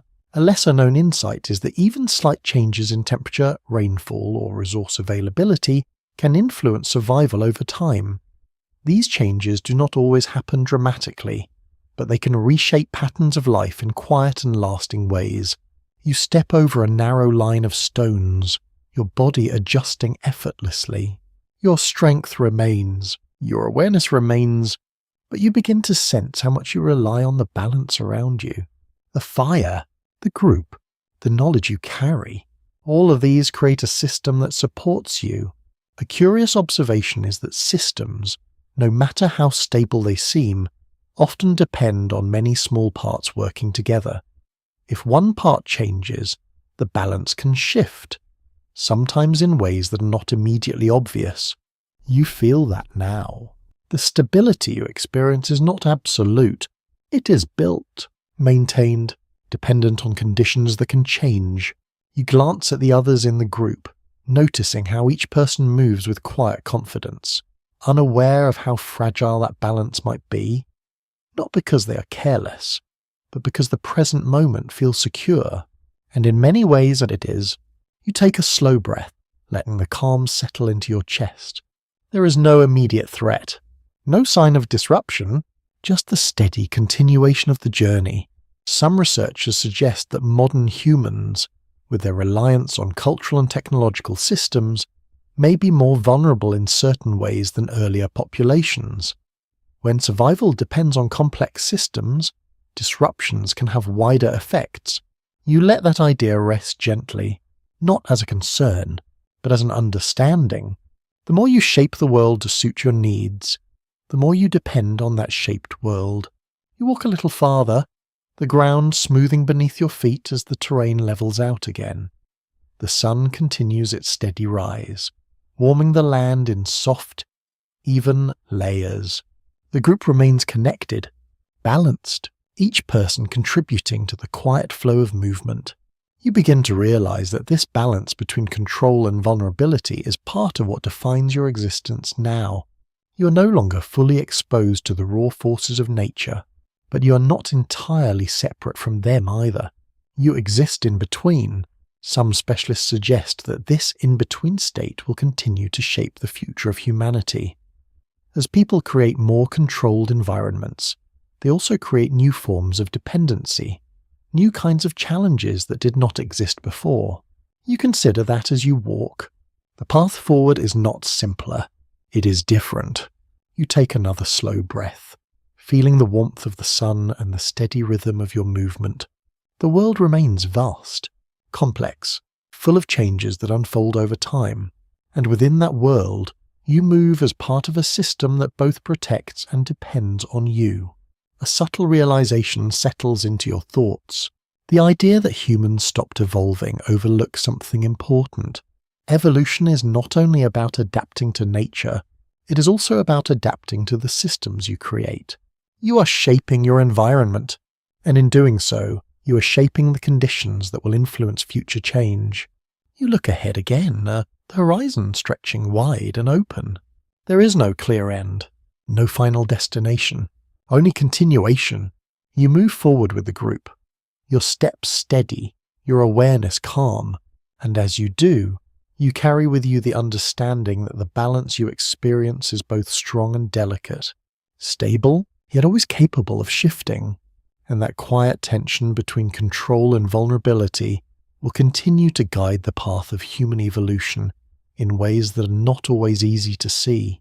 You continue forward with the group as the day settles into a steady, familiar rhythm.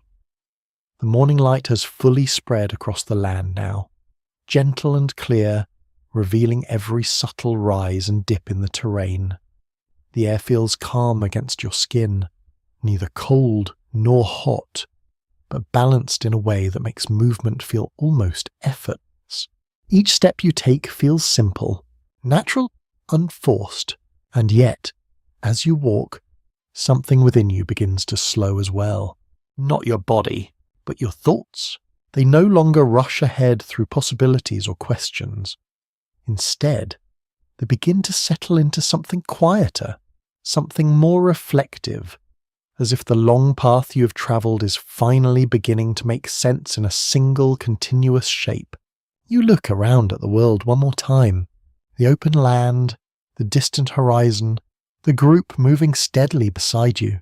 Everything appears unchanged from a distance, and yet you now understand that nothing here has ever truly stayed the same.